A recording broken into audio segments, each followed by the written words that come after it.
நீங்க வந்து பயமா? நீங்க பயம், நீங்க 2 பேரும் பயம், நீங்க வந்து பயம்.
வணக்கம்.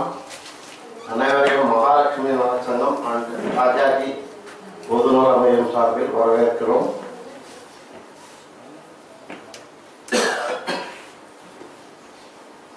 உங்கள் சார்பில் இந்த வழக்காடு மன்றத்தினை அலசி வரிசைப்படுத்த திரு ஆர்.கே. மூர்த்தி கவிக்கண்ணன் என்று அழைக்கப்படுவார். இந்த பட்டம் மகாபெரிவாளர்களால் அவருக்கு வழங்கப்பட்டது.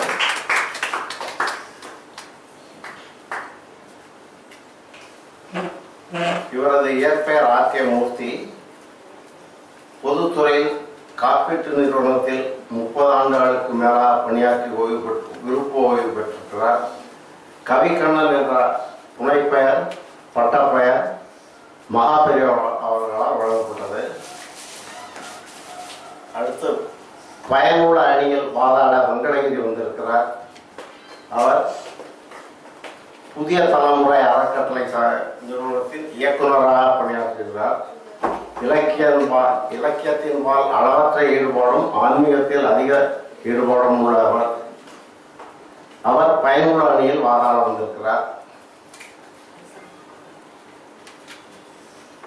திருமதி பிரியா ராஜராஜன் அவர்கள் அறிவியல் மாடல் நங்கநல்லூர் பள்ளியில் அறிவியல் ஆசிரியராக பணியாற்றுகிறார்.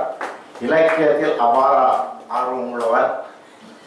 பல இலக்கிய படைப்புகளை படைத்திருக்கிறார். மேலும் பட்டிமன்றத்தில் பயனுள்ளதே என்ற தலைப்பில் வாதாட வந்திருக்கிறார்.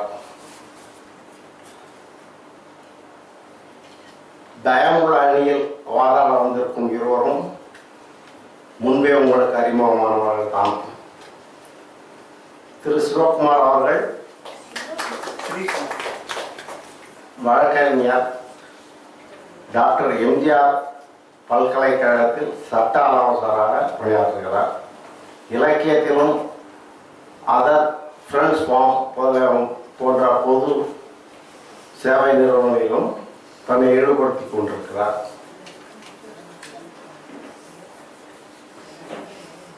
பார்வதி சிவகுமார் அவர்கள் தமிழ் முதுகலை பட்டம் பெற்று லேடி சிவசாமியார் ஸ்கூலில் பணியாற்றுகிறார். இலக்கியத்தின்பால் அவருக்கு அபார ஈடுபாடு உண்டு. தொலைபேசியிலும் வானொலியிலும் தோன்றியது உண்டு. கவிதைகள் படைத்தது உண்டு. நாடகங்கள் தீட்டி அரங்கேற்றியதும் உண்டு. நுகர்வோர் சங்கத்தில் தன்னை ஈடுபடுத்தி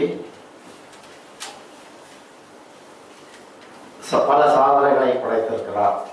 இவர்கள் அனைவரும் சேர்ந்து வாதாட வந்திருக்கும் இந்த பட்டிமன்றத்தினை வழிநடத்த கவிக்கண்ணன் உறுதுணையாக இருந்து நடத்தி கொடுப்பார் என்று நம்பி நம்புகிறோம். இப்பொழுது நிகழ்ச்சிக்கு செல்லலாம்.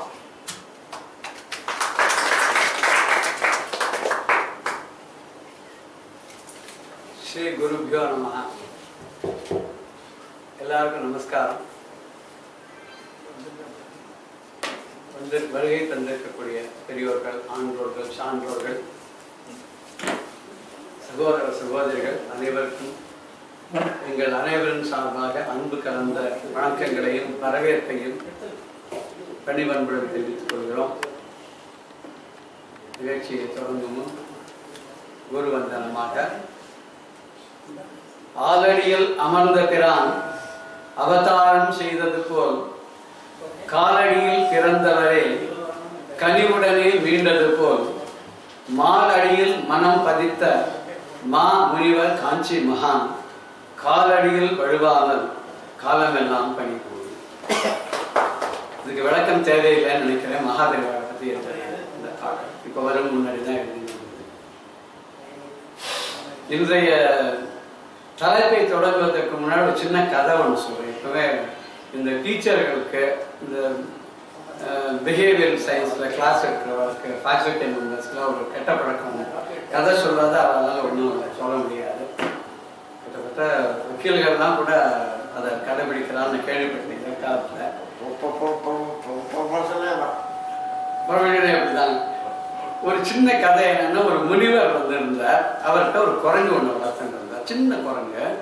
அந்த குரங்குக்கு எல்லாத்தையும் சொல்லிக் கொடுத்தார். ரொம்ப அழகா இருக்கு, பணிவா பணி செய்யறது, பணம் கலெக்ட் பண்ணுறது, பூஜைக்கு எல்லாம் கொண்டு வர்றது, பூஜைக்கு எடுத்து வைக்கிறது, அவர் பூஜை பண்ணும்போது தொடங்கி நிற்கிறது எல்லாம்.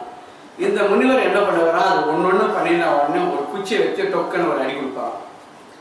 அது அப்பா வைக்கிறதுன்னு சொல்லிட்டு அது பாட்டு போயிட்டு ஒரு வந்து இருந்திருக்கும். அப்புறம் கொஞ்ச நாள் கழிச்சு நைவேத்தியம் கொண்டு வர உடனே ஒரு அடி கொடுப்பார்.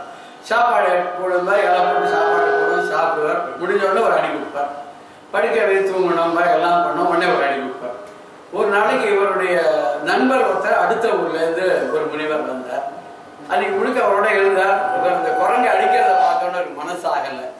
இத்தனை நல்ல குரங்கு, இத்தனை நல்ல விஷயங்கள் செய்யறது, எதிர்பார்க்கறதுக்கு முன்னாடி எல்லாத்தையும் பண்றது.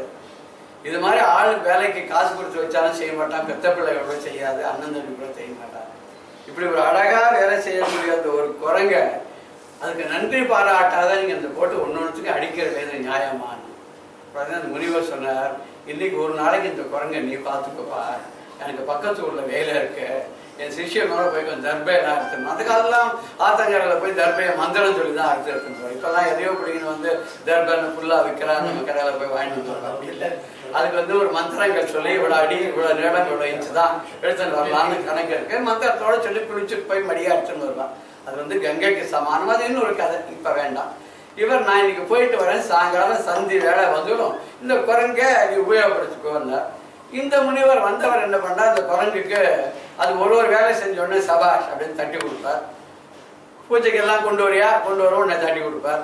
சாப்பிடலாமான்னு பாரு, இலை போட்டு சாப்பாடு போட்டு நீ உட்காச்சுக்கோப்பா, உட்காச்சுக்கோப்பா, குழந்தை மாதிரி உட்காந்துக்கும். இவர் சாப்பிடும்போது அதுக்கு 2 கொடுப்பார், சாப்பிடும். வெரி குட் சாப்பாடு, சமத்தா இருக்கியா அப்படின்பார். இப்படியே ஆச்சு, சாப்பாடுலாம் ஆச்சு, எனக்கு தூக்கம் வரதே, படுத்துக்கணும்னார். உடனே கொண்டு போய் பாய் போட்டு தலகாணி போட்டு எல்லாம் போட்டுது. போட்டோம்னா தட்டி கொடுத்து எல்லாம் பண்ணிட்டு விசிறி எடுத்து வீசிருந்தார். விசிறி எடுத்தது வீச்சு தூக்கி போயிட்டார். சித்த நாள் கழிச்செல்லாம் சிண்டு கொள்ளலாம் அவருடைய காதல் விட்டு கொடையா. இவர் ஐயோ அம்மா அப்பான்னு கத்த ஆரம்பிச்சார். வெளியில போன முனிவர் இருக்காரு, எதையோ மறந்து போயிட்டா திரும்பி வந்துட்டார். பாதி வழியில திரும்பி வந்தோடனே வந்த பிண்டவரை ஒவ்வொன்று கத்துறாரு. என்ன கத்துறாரு, என்ன போய் எதுக்காக கத்துறாரு, ஒண்ணுல பாருங்க குரங்கு பாருங்க, காதல விரல விட்டு ஆட்டுன்னு ஆட்டுறது, காதல ரத்தமா வருது, நான் என்ன பண்றதுன்னு தெரியல. இந்த கதையை இதோட நிறுத்திப்போம். இந்த கதையை நான் எப்படி இந்த சப்ஜெக்ட் ரிலேட் பண்றேன்றத ஒரு 11:50க்கு பார்க்கலாம். இன்றைய சப்ஜெக்ட் விஞ்ஞான வளர்ச்சி. விஞ்ஞான வளர்ச்சி அப்படின்னு சொல்லும் போதே நமக்கு சில ஞாபகங்கள்லாம் வருது. ஏன்னா நம்ம நாட்டை பத்தி சொல்லணும்னா, அஞ்ஞானம் அகற்றிடும் ஆச்சாரிய சீரர்கள், மெஞ்ஞானம் உணர்த்திடும் மேலான ஞானியர், விஞ்ஞானம் வளர்த்திட்ட வித்தகர் பலருமே இஞ்ஞானம் கண்டது பாரத பூமி. அப்படிப்பட்ட ஒரு பாரத பூமி, இதுல விஞ்ஞானம் அன்னைக்கே வளர்ந்துச்சு. அப்படிங்கிறதுக்கு என்னென்ன நம்ம உதாரணங்கள் சொல்லலாம்னா, நிறைய சொல்லலாம். அதுக்கு முன்னாடி உங்க எல்லாருக்குமே ஒரு ஞாபகம் இருக்கும், ஒரு 60 வருஷத்துக்கு முன்னாடி படம் பார்த்துலாம். இன்றைய படங்கள்லாம் பார்த்தா கண்டன் நாக்கடின்னு ஏதோ ஒரு பாட்டு இருக்கும், அர்த்தம்லாம் புரியாது நமக்கு. எழுதுறவர்களுக்கும் புரியாது, மியூசிக் பண்ணவர்களுக்கும் புரியாது, கேட்கறவர்களுக்கும் புரியவே புரியாது.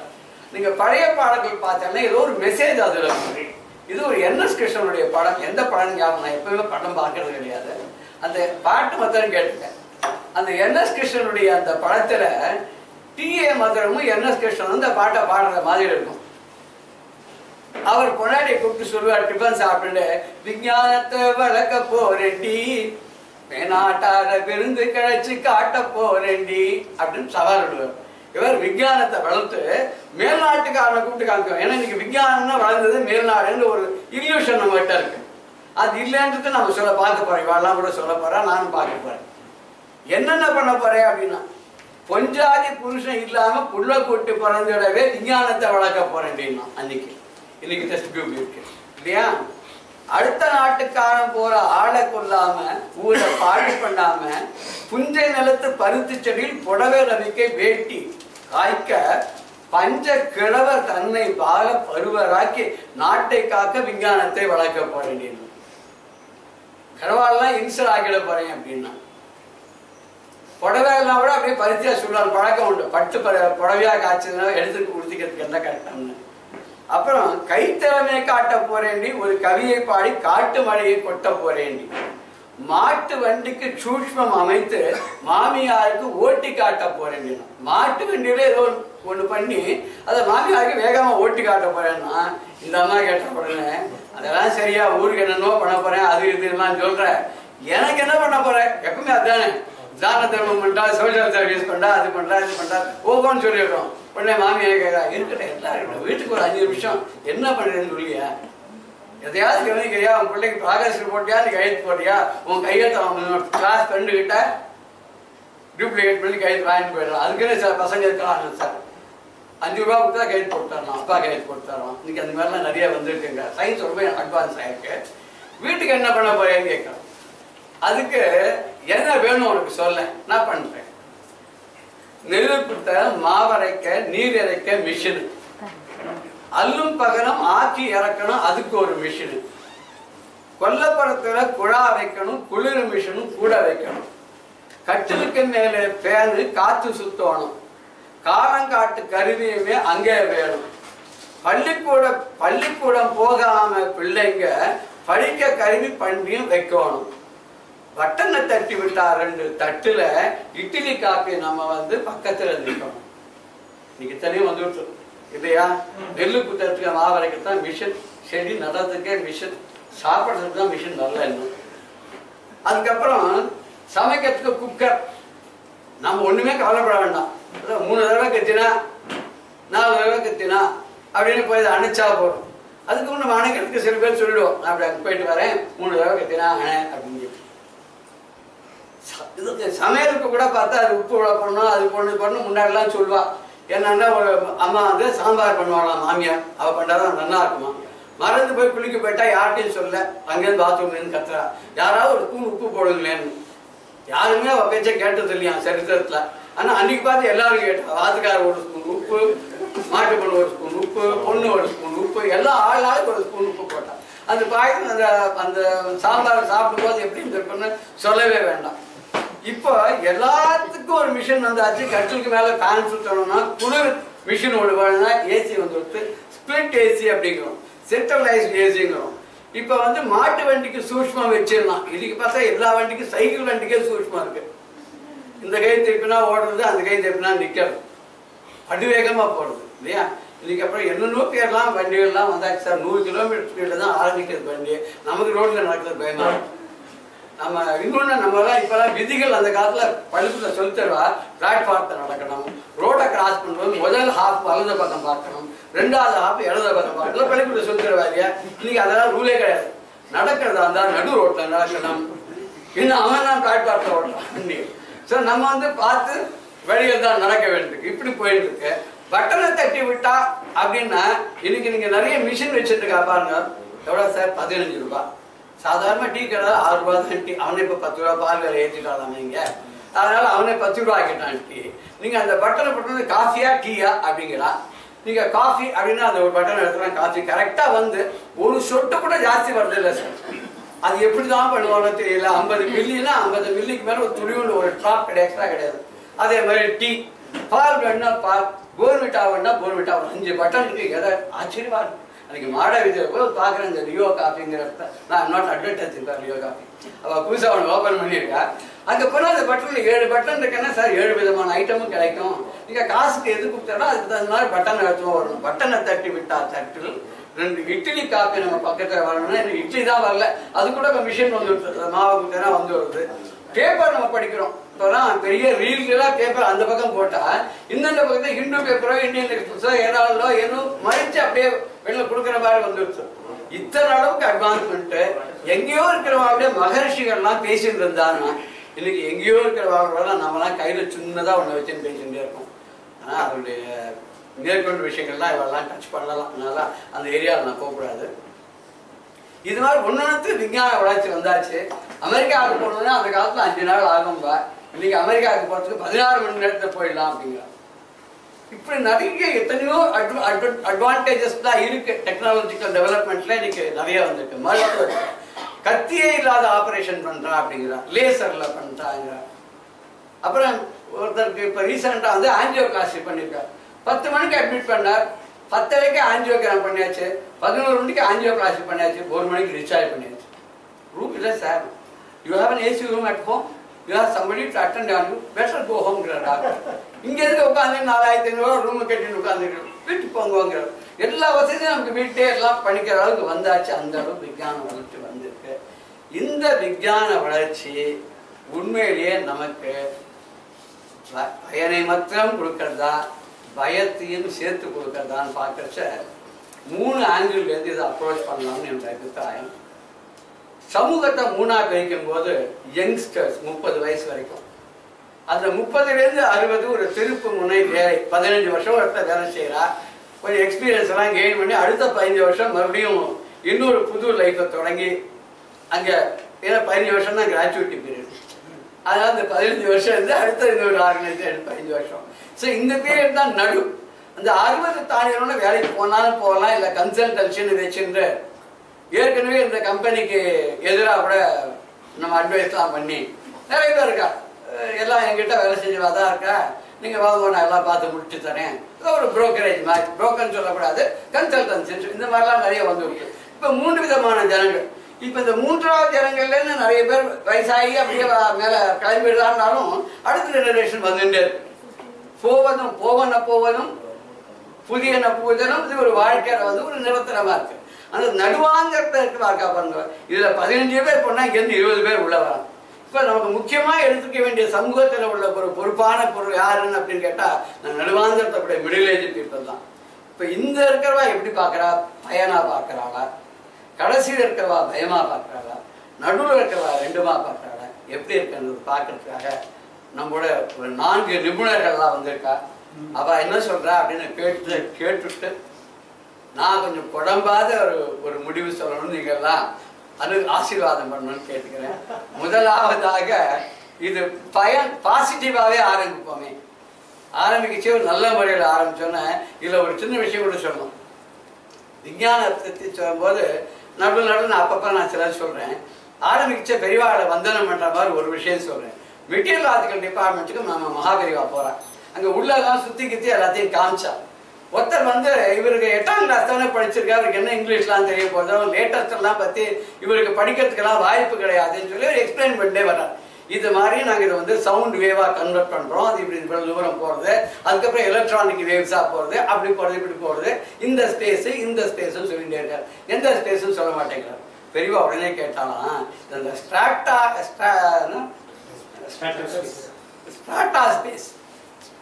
ஸ்பேஸ் அப்படின்னு ஒன்று சொல்கிறாரு, அதை தாங்க நீ சொல்கிறேன். அந்த ஸ்ட்ராட்டா ஸ்பேஸுங்கிறத பற்றி சயின்டிஸ்ட் வெளியில் சொல்லியே 3 நாள் தான் ஆகும். இவர் எப்போ எங்கே போய் எதிர படித்தாங்க, நீ இந்த ஸ்ட்ராட்டா ஸ்பேஸ் தானே சொல்கிறேன், beyond which the sound wave cannot travel, only electronic waves can go, அதை பற்றி தானே சொல்கிறேன். நீ தமிழ்லேயே சொல்லுக்கண்ணா, நான் புரிஞ்சுப்பேன், நீ இங்கிலீஷில் தான் சொல்கிறேன், சிரமப்படவே வேண்டாம் அப்படின்னா. அதாவது விஞ்ஞான வளர்ச்சிங்கிறது வந்து பிறந்த குழந்தையிலேருந்து வயசானவா வரைக்கும் எல்லாருக்கும் அது தேவையும் படுறது, உபயோகமாகவும் இருக்கு, ஒரு சிலருக்கு பயனாகவும் இருக்கு, பயமாகவும் இருக்குன்றதான் நீங்க டாபிக் எடுத்துருக்கோம். பயனுள்ளதாக இருக்கிறது அப்படின்றதுக்கு பேசுறதுக்காக முதல்ல எல்லாருமே பார்லிமெண்ட் வரைக்கும் வந்து பெண்களுக்கு சம உரிமை கொடுக்கணும்னு சொல்றாங்க. நம்ம இங்க ஆரம்பிப்போமே சம உரிமை கொடுத்து. முதல்ல திருமதி ஸ்ரீபிரியா ராஜராஜன் அவர்கள் வந்து அவருடைய கருத்தை வழங்குவார்கள்.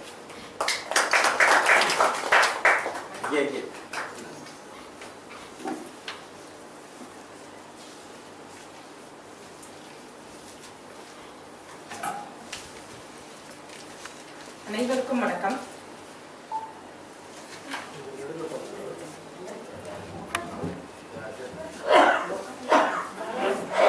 மகாபெரியா அவர்களிடமிருந்து புனைப்பெயரை வாங்கிய நடுவர் கவிக்கண்ணன் அவர்களுக்கும், எம்மணியில் பேச உள்ள திரு வெங்கடகிரி அவர்களுக்கும், எதிரணியில் பேச காத்திருக்கும் திரு ஸ்ரீகுமார் மற்றும் திருமதி பார்வதி அவர்களுக்கும், அவையில் கூடியுள்ள அனைவருக்கும், ஆன்றோருக்கும் சான்றோருக்கும் முதற்கண் எனது வணக்கத்தை தெரிவித்துக் கொள்கிறேன். இன்றைய விஞ்ஞான வளர்ச்சி எது இல்லாமல் நாம் இருக்க முடியாதோ அதுதான் இன்றைய விஞ்ஞான வளர்ச்சி. இது பயன் உள்ளதா அல்லது பயம் உள்ளதா என்பதை பற்றி பேசும்போது பயன் உள்ளது என்கின்ற அணியில் பேசுவதற்காக நான் வந்துள்ளேன். ஒரு விஷயத்தின் பயனை பற்றி நாம் பார்ப்பதற்கு முன் இன்றைய விஞ்ஞான வளர்ச்சி எந்த அளவு விஞ்ஞானம் வளர்ந்துள்ளது, இந்த விஞ்ஞான வளர்ச்சி உலகில் என்று ஆரம்பித்தது, உலகில் ஆரம்பிப்பதற்கு முன்பாகவே நமது இந்தியாவில் ஆரம்பித்து விட்டதா? ஏனென்றால் சுவாமி விவேகானந்தரின் கூற்றுப்படி உலகில் உள்ள மற்ற நாடுகளில் இருக்கும் மனிதர்கள் எல்லாரும் உடலில் இலைத்தழைகளை அணிந்து மரத்திற்கு மரம் தாவிக் கொண்டிருந்த பொழுது நாம் கலாச்சாரத்திலும் பண்பாடிலும் மிகச் சிறந்து விளங்கி இருக்கிறோம். கல் தோன்றி மண் தோன்றா காலத்தே முன் தோன்றிய மூத்த மொழியாக இருக்கக்கூடிய தமிழை இங்கு நாம் பேசிக் கொண்டிருக்கிறோம். நம்முடைய பாரம்பரியம் மிகச் சிறந்தது. இந்த மிகச்சிறந்த பாரம்பரியத்தில் மெய்ஞானம் மட்டுமே இருந்ததா அல்லது விஞ்ஞானமும் இருந்ததா? அப்பொழுது இருந்த விஞ்ஞானம் தான் இன்று வரை வந்துள்ளதா, இல்லது இந்த விஞ்ஞானம் என்பது எங்கிருந்தோ புதிதாக முளைத்து இன்று நம்மிடையே வந்துள்ளதா என்று யோசித்தால் விஞ்ஞானம் என்பது புதிதே கிடையாது. இந்தியர்களுக்கு விஞ்ஞானம், பாரத பூமியில் விஞ்ஞானம் என்பது புதிதே கிடையாது. அளப்பரிய மெய்ஞானம் கொட்டி கிடக்கும் பாரத பூமியில் விஞ்ஞானம் என்பது ஒரு சிறு துளி. ஒரு சில உதாரணங்களை சொல்லிவிட்டு இன்றைய வளர்ச்சியின் பயனை பற்றி நான் சொல்ல தொடங்குகிறேன். ஆதித்ய ஹிருதயம் நாம் அனைவருக்கும் தெரியும். அது ராவணனை வெற்றி கொள்வதற்காக ஸ்ரீராமருக்கு அகத்திய மகாமுனிவரால் வழங்கப்பட்டது ஆதித்ய ஹிருதயம். அந்த ஆதித்ய ஹிருதயத்தின் ஒரு ஸ்லோகத்தில் சூரியனுக்கும் பூமிக்கும் இடையே உள்ள சராசரி தொலைவு மிக துல்லியமாக கணக்கிடப்பட்டுள்ளது. இன்று அனைவருடைய மொபைலிலும் கன்வெர்டர் உள்ளதே, அந்த கன்வெர்டரில் போட்டு பார்த்தால் அங்கு குறிப்பிடப்பட்டிருக்கும் தொலைவு 1.5 into 10⁻11 மீட்டர், அதாவது 1 astronomical unit என்று சொல்லப்படும் சராசரி தொலைவு ஆதித்ய ஹிருதய சோஸ்திரத்தில் ஒரு ஸ்லோகத்தில் மிக துல்லியமாக கூறப்பட்டுள்ளது. ராமாயணம் என்று இருந்தது, அன்று அகத்திய முனிவர் இருந்தார், அன்று சூரியனுக்கும் பூமிக்கும் இடையே உள்ள தொலைவை அவர் துல்லியமாக கூறியிருக்கிறார் என்றால் விஞ்ஞானம் இல்லாமல் கூறியிருக்க முடியாது. சரி, இன்று நாம் அனைவரும் சொல்கிறோம் அணு இருக்கிறது, அணுவில் உள்ள நியூக்ளியஸை சுற்றி எலக்ட்ரான்கள் சுற்றி வருகின்றன என்று. இதே போல்தான் சூரியன் என்கின்ற நட்சத்திரம், சூரியன் ஒரு நட்சத்திரம், மீடியம் சைஸ் ஸ்டார் அப்படின்னு சொல்லுவாங்க. அந்த சூரியன்கிற நட்சத்திரத்தை சுற்றி அனைத்து கோள்களும் சுற்றி வருகின்றன அப்படிங்கிற உண்மையா இன்றிலிருந்து ஏறக்குறைய 650 ஆண்டுகளுக்கு முன்புதான் நிக்கோலஸ் கோப்பர்னிக்கஸ் என்ற விஞ்ஞானி கூறினார். அவ்வாறு கூறியதற்காக அவர் கல்லெறிந்து கொல்லப்பட்டார், அது வேறு விஷயம். ஆனால் அதற்கு 500 ஆண்டுகளுக்கு முன்பாகவே நம்முடைய ஆரியபட்டா சூரியனை மையமாக வைத்துத்தான் அனைத்து கோள்களும் சுற்றுகின்றன என்று சொல்லி கிரகணங்கள் வரக்கூடிய காலகட்டத்தை, இந்த நாழிகை, இந்த மாதத்தில், இந்த நேரத்தில், இந்த நாழிகையிலிருந்து இந்த நாழிகை வரை இத்தனை நிமிடங்கள் கிரகணம் பிடிக்கிறது என்கின்ற கால்குலேஷனை மிக தெளிவாக ஆரியபட்டா சொல்லியுள்ளார். சூரியனை மையமாக வைத்து கோள்கள் இயங்குகின்றன என்ற உண்மை இல்லாமல் இதை கணக்கிடவே முடியாது. இதெல்லாம் மிக சின்ன சின்ன சின்ன உதாரணங்கள் தான். இன்னொன்று சொல்கிறேன், இன்று நாம் விஞ்ஞான வளர்ச்சி அபரிமிதமாக வளர்ந்துவிட்ட நிலையில் இங்கிருந்து ஆட்டோ எடுத்துக்கொண்டு பக்கத்து தெருவுக்கு போனால் எவ்வளவு செலவாகுமோ அதே அளவு செலவில் நமது மங்கள்யான் விண்கலத்தை தனியாக செலுத்தியுள்ளோம். செவ்வாய் கிரகத்தை பற்றி ஆராய்ச்சி செய்வதற்காக மங்கள்யான் விண்கலத்தை நாம் செலுத்தியுள்ளோம். ஒரு ஆட்டோவுக்கு 1 கிலோமீட்டருக்கு எவ்வளவு சார்ஜ் ஆகுமோ அந்த சார்ஜ்ல செலுத்தி இருக்கிறோம். ஆனால் தசரதர் புத்திரரை வேண்டி புத்திரகாமேஷ்டி யாகம் செய்யும் போது ரிஷ்யசிருங்கர் புத்திரகாமேஷ்டி யாகம் செய்வதற்காக அமர்ந்திருந்தார். அப்பொழுது நவகிரகத்திற்கும் சாந்தி செய்ய வேண்டும் என்று, இப்பொழுது மாதிரி நவகிரகத்திற்காக தானியங்களை வைத்தோ எதையோ வைத்து செய்யவில்லை, நவகிரகத்திலிருந்தும் மண் வேண்டும் என்று கேட்டாராம். அதற்கு வசிஷ்டர் நொடி பொழுதில் நவகிரகத்திலிருந்து மண் கொண்டு வந்து கொடுத்தாராம். அப்பொழுது சந்திரனில் இருந்த மண், செவ்வாயில் இருந்த மண் என்று ஒரு மண்ணிற்கும் நிறத்தை குறிப்பிட்டுள்ளனர். வசிஷ்டர் கொண்டு வந்து வைத்த மண்ணின் நிறத்தை குறிப்பிட்டுள்ளனர். அப்போ அவ்வளவு கிரகங்களுக்கும் எவ்வளவு சீக்கிரம் போயிட்டு எவ்வளவு மண்ணை எடுத்துட்டு வந்தாங்களோ அந்த மண்ணின் நிறத்தோடு சமீபத்தில் 1969 நீல் ஆம்ஸ்ட்ராங் போய் நிலாவிலிருந்து எடுத்துக்கொண்டு வந்த மண், இன்றைய ஆராய்ச்சியின் விளைவாக செவ்வாய் கிரகத்தின் கலர் சிவப்பு, செவ்வாய் கிரகத்தில் உள்ள மண் சிவப்பாக உள்ளது என்று தெரிகிறது. அன்றே சிவந்த மண்ணை எடுத்து வைத்திருக்கிறார்கள். இந்த மாதிரியெல்லாம் நம்முடைய பாரம்பரியத்தில், நம்முடைய புராணங்களில், இதிகாசங்களில், அதற்கு பிறகு எழுதப்பட்ட விஷயங்களில் கொட்டி கிடக்கக்கூடிய விஞ்ஞான விஷயங்களை ஆராய்ச்சிக்காக எடுத்துக்கொண்டால் இன்று இருக்கக்கூடிய விஞ்ஞானிகள் அனைவருக்கும் ஒரு ஜென்மம் போராது. யாவையும் ஆடிடும் எம்மிரை ஆடவே என்றார் திருமூலர். திருமூலருடைய திருமந்திரத்தை எடுத்து ஒவ்வொன்றாக படித்து பார்த்தால் அதில் இருக்கக்கூடிய விஞ்ஞான விஷயங்களும், அதில் இருக்கக்கூடிய அந்த கடலுக்குள் முங்கினால் நம்மால் மீண்டு வரவே முடியாது. அந்த அளவுக்கு விஞ்ஞான விஷயங்களை தன்னுடைய ஒரு பாட்டிலும் சொல்லில. சரி, திருமூலரை விட்டு விடுங்கள். சாதாரணமாக பாவை நோன்பு நூற்றுக்கொண்டு தனது தோழி பெண்களை அழைத்த ஆண்டாள் வியாழம் உறங்கி வெள்ளி முளைத்தது என்று சொல்லி இருப்பது விண்டர் சீசன்ல, மார்கழி மாசத்துல, கரெக்டா இந்த மந்த்ல எந்த கிரகம் எப்போ நமக்கு ஸ்பேஸ்ல விசிபிளா இருக்கும், நைட் ஸ்கைல எப்போ விசிபிளா இருக்கும் அப்படிங்கிறதுக்கு வியாழம் உறங்கி வெள்ளி முளைப்பது என்பது பிரம்ம முகூர்த்த நேரத்தில் விண்டர் ஸ்கைல மட்டும்தான் இருக்கும் அப்படிங்கிற ஆராய்ச்சியின் விளைவை தனது திருப்பாவையில் ஜஸ்ட் சும்மா இன்னைக்கு ஒரு முத்துக்களை தெளித்தது போல் நம்முடைய பாடல்கள் அனைத்திலும் விஞ்ஞானம் புதைந்திருக்கிறது. அன்று ஆரம்பித்த விஞ்ஞானம் இன்று நான் சொன்னது போல் மிகச்சிறந்த முறையில் ஒரு மங்கள்யானை, ஒரு ஸ்பேஸ் ரிசர்ச்சோ, சிறிய அணுவில் இருந்து மிகப்பெரிய கேலக்சி வரை, நட்சத்திர கூட்டம் வரை ஆராய்ச்சி செய்யக்கூடிய அளவிற்கு நம் பாரத தேசம் உலகில் யாருக்கும் தொலைத்ததல்ல என்கின்ற அளவுக்கு விஞ்ஞான வளர்ச்சி மிகச்சிறந்திருக்கிறது. இந்த விஞ்ஞான வளர்ச்சி பயன் உடையது. விஞ்ஞான வளர்ச்சியின் பயன் என்ன? அச்சத்தை தவிர்ப்பதுதான் விஞ்ஞான வளர்ச்சியின் பயன். பாரதியார் தன்னுடைய ஆத்திச்சூடியில் அறம் செய்ய விரும்பு என்பதை மாற்றி அச்சம் தவிர என்று சொல்லியுள்ளார். எதற்காக அச்சத்தை தவிர்க்க சொல்லியுள்ளார்? அச்சம் தவிர்ந்தால்தான், பயம் போனால்தான் அறம் செய்வதில் விருப்பம் வரும். அறம் செய்வதிலுடைய விருப்பம் அச்சம் இருந்தால் வரவே வராது. நம்முடைய முன்னோர்கள் நீண்ட நெடு நாட்களாக அச்சத்தை தவிர்க்க வேண்டும் என்றுதான் சொல்லி இருக்கிறார்கள். இதே பாரதியார் அச்சமில்லை அச்சமில்லை அச்சம் என்பதில்லையே, உச்சி மீது வானிடிந்து வீடுகின்ற போதிலும் அச்சமில்லை அச்சமில்லை அச்சம் என்பதில்லையே என்று எதற்காக சொன்னார்? பயம் இல்லை என்றால் தான் ஒரு விஷயத்தை நாம் ஒரு ப்ராப்பர் அப்ரோச். பயம் எப்பொழுது போகும்? தூய அறிவு வேலை பார்க்கும் பொழுதுதான் பயம் போகும். ஒரு பயம் வந்துவிட்டால் அந்த பயத்திற்கு பின்னால் போகும்போதுதான் அனைத்து கேடுகளும் வரும். பயமன்று அச்சமன்று இருக்க வேண்டும். பயத்திலேயே மிக பெரிய பயம் எது, மிக கொடிய பயம் எது என்றால், கண்ணிற்கு முன் இருள் சூழ்ந்து நிற்கக்கூடிய மரண பயம்தான் இருப்பதிலேயே மிக மிக கொடிது. அதனால்தான் உடம்போடு உயிர் உறவற்று அறிவு மறக்கும் பொழுதே முன்னே வர வேண்டும் என்று அபிராமியை பார்த்து அபிராமி பட்டர் கதறியுள்ளார். அது வேறு. அந்த மரண பயத்தை வெல்வதற்கு இன்றைய விஞ்ஞானம் என்னென்ன செய்துள்ளது? பாம்பின் விஷம், கிங் கோப்ரா. கிங் கோப்ராவுடைய விஷத்தை பார்த்து பயப்படக்கூடியவர்கள் தான் சாதாரண மனிதர்கள். ஆனால் அந்த கிங் கோப்ராவின் விஷத்தை சரியான அளவில் விகிதத்தில் எடுத்து உடம்பிற்குள் செலுத்தக்கூடியதுதான் கீமோதெரபி. இந்த கீமோதெரபி கேன்சருக்கு எவ்வளவு அருமருந்தாக விளங்குகிறது. சரி, எந்தாவது ஒரு பார்ட்டில் கேன்சர் வந்தால் அந்த பார்ட்டை மாற்றி விடலாம். ரத்தத்திற்கே புற்றுநோய் வந்தால் எவ்வாறு மாற்றுவது? மிகப்பெரிய பணக்காரர்களாக இருக்க வேண்டும், சொத்து சேர்த்து வைத்திருக்க வேண்டும், ரத்தத்தை மாற்றிக்கொண்டே இருக்க வேண்டும், ஒரு மாதத்திற்கு ஒரு முறை ரத்தத்தை மாற்றிக்கொண்டே இருக்க வேண்டும். இதுதான் முன்பு இரத்த புற்றுநோய்க்கு மருத்துவமாக இருந்தது. ஆனால் இன்று எலும்பு குருத்து, இரத்த செல்கள் எங்கே உருவாக்கப்படுகின்றன?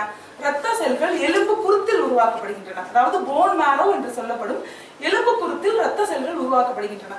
இன்று இரத்த புற்றுநோய்க்குரிய மருந்து ரத்தத்தை மாற்றுவது அல்ல, அந்த எலும்பு குருத்து போன் மேரோ டிரான்ஸ்பிளான்டேஷன் என்று சொல்லப்படும் எலும்பு குருத்தையே மாற்றி அறுவை சிகிச்சை செய்து உயிரை காப்பாற்றுகின்றனர்.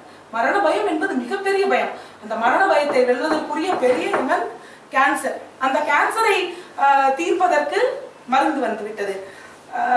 சார் சொன்னது போல் இதய மாற்று அறுவை சிகிச்சை, வாழ்வு பொருத்துவது, ஆஞ்சியோபிளாஸ்ட் செய்வது, ஆஞ்சியோகிராம் செய்வது, எல்லாவற்றிற்கும் மருத்துவம் வந்துவிட்டது. இன்ஃபேன்ட் மார்டாலிட்டி ரேட் என்று சொல்லப்படும் குழந்தைகளின் இறப்பு, எத்தனையோ குழந்தை பிறந்தது, எனக்கு வாரிசாக ஒன்று இல்லையே என்று பயந்த பயம் போய்விட்டது. குழந்தைகளின் இறப்பு விகிதம் இல்லவே இல்லை. அனைவரின் மூச்சையும் பறித்த காச நோய் மூச்சு விட கஷ்டப்பட்டு கொண்டிருக்கின்றது. தொழுநோயை ஒழித்து விட்டோம், உயிர்கொல்லியாக இருந்த பெரியம்மையை ஒழித்து விட்டோம். இதெல்லாம் விஞ்ஞான வளர்ச்சியால் தானே. சார் மூன்று விதமான மக்களை பற்றி சொன்னார். முதியவர்கள் இல்லை, எல்லாருக்கும் உயிர் பயம் இருக்கு. குழந்தைகளிலிருந்து பெரியவர்கள் வரை என்ன வியாதி வந்தாலும் அது ஒரு பயமே இல்லை. புதிதாக வியாதிகள் வந்தால் அதை விட புதுமையான மருந்துகள் வருகின்றன என்று சொல்கிறோம். சரி, ஒரு சாதாரண மனிதனுக்கு எவ்வாறு உதவி செய்கிறது? டென்ஷன் என்று சொல்கிறோமே, டென்ஷன் ஸ்ட்ரெஸ்ல உடம்புக்கு வருது. அந்த டென்ஷனையும் ஸ்ட்ரெஸ்ஸையும் குறைக்கிறதுக்காக விஞ்ஞான வளர்ச்சி எவ்விதம் பயன்படுகிறது என்றால், நீங்கள் வரிசையில் இருக்க வேண்டாம், கியூவிற்கு செல்ல வேண்டாம், எத்தனை பில் இருந்தாலும் வீட்டில் இருந்தபடி அனைத்து பில்லையும் உங்களால் கட்ட முடியும். திக்கு தெரியாத காட்டில் இன்று நீங்கள் இருக்கவே வேண்டாம். அனைவருடைய கையிலும் இருக்கிறதே மொபைல், கைபேசி. அதில் குளோபல் பொசிஷனிங் சிஸ்டம் என்று 29 சேட்டலைட்களை வைத்து இயக்கக்கூடிய ஒரு சிஸ்டம் இருக்கிறது. நீங்கள் உலகின் எந்த மூலையில் இருந்தாலும் வழி கண்டுபிடிக்கலாம். வழி யார்கிட்டையும் கேட்க வேண்டாம், எங்க போறதுக்கும் யார்கிட்டையும் வழி கேட்க வேண்டாம். உண்மையான வழியை காட்ட குரு ஒருவர் மட்டும்தான் வேண்டும். சாதாரண வழி, உலகின் எந்த மூலைக்காவது போவதற்கு நீங்கள் வழி கேட்கவே வேண்டாம். அது மட்டுமல்ல, ஒரு ரிசர்ச் ஒரு ஸ்டூடெண்ட் பண்றார், ஒரு மாணவன் ரிசர்ச் செய்கிறார், ஆராய்ச்சியில் ஈடுபடுகிறார் என்றால் முதல் 2 வருடங்கள் அவர் லைப்ரரியாக சென்று புத்தகங்களை தேடி தேடி தேடி படித்து அதை ஜெராக்ஸ் எடுத்து இவ்வளவு வைத்துக் கொள்ள வேண்டும். இன்று ரிசர்ச் செய்ய வேண்டும், ஆராய்ச்சியில் ஈடுபட வேண்டும் என்று சொன்னால் ஒரு நெட்டை தட்டினா எல்லா விஷயத்துக்கும் பதில். ரெஃபரன்ஸ் ஒர்க் அப்படிங்கிறது 1 இயர்ல இருந்து 1 மந்த்துக்கு குறைஞ்சது இந்த சயின்டிபிக் இம்ப்ரூவ்மெண்ட் தான். இதனால் பயம் இருக்கும். யாருக்கு பயம் வரும்? தூய அறிவு வேலை பார்க்காதவர்களுக்கே பயம் வரும். மிஷின் வந்ததால் உடல் உழைப்பில்லை. அதே மிஷினை வைத்து எலிப்டிக்கல் ட்ரெட்மில் என்று உடல் உழைப்பும் இருக்கிறதே. வீட்டில் இருந்தபடி நீங்கள் மணிக்கணக்காக காற்று வாங்கி இருந்த இடத்திலேயே ஓடிக்கொண்டிருக்கலாமே. சரி, முதியவர்களுக்காக இன்னொன்று சொல்கிறேன். சரி, 2 நிமிடம். முதியவர்களுக்காக இன்னொன்று சொல்கிறேன். எல்லாரும் பையனையும் பொண்ணையும் யூஎஸ் அனுப்பிட்டு பேர பேத்தியை கண்ணால பார்க்க முடியலையே அப்படின்னு வருத்தப்பட்ட காலம்லாம் போச்சு. ஸ்கைப்ல எவ்ரிடே பார்த்து சந்தோஷமா பேசி ஆனந்தப்படலாம். பேரம் பேத்தியை பார்த்து ஸ்கைப்லயே அம்மா சமையல் சொல்லி கொடுக்கலாம். எனக்கு தெரிஞ்ச பெரிய ஸ்கிரீன் வச்சுட்டு ஃபாரின்ல இருக்க பொண்ணுக்கு மாப்பிளைக்கு இங்க நிச்சயதார்த்தம் சொல்லிட்டு மந்திரம் சொல்லி. சோ இது எல்லாமே சயின்டிபிக் இம்ப்ரூவ்மெண்டால தான் பாசிபிள். இதுல பயம் எங்க இருந்து வந்தது? நெட்டை பார்த்து பயம், வெறும் ஒரே மிஷன் லைஃபா போச்சு. இந்த பயம்லாம் ஏன் வருது? குழந்தைகள் கெட்டு போவார்களே அப்படிங்கிற பயம் மட்டும்தான் பெரியவர்களுக்கு இல்லை. யாராவது ஒரு சாரருக்கு குழந்தைகள் இந்த விஞ்ஞான வளர்ச்சியால் கெட்டு போய் விடுவார்கள், லைஃப் மிஷனாக மாறிவிட்டது. இந்த கெட்டு போவது என்பது என்றுமே வெளியில் இல்லை. தீதும் நன்றும் பிறர் தர வாரா.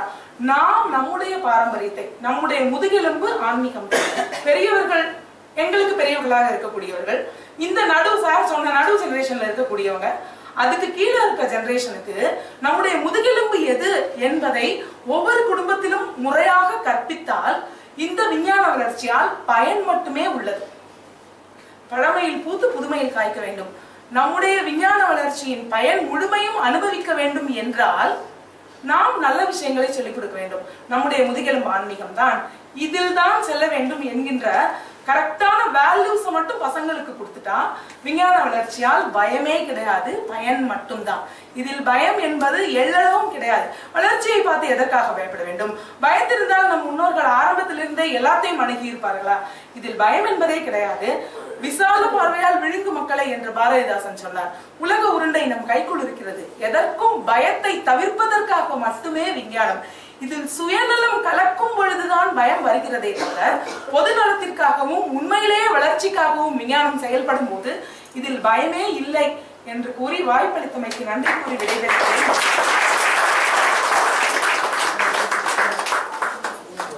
பாடமே நடத்திட்டாங்க.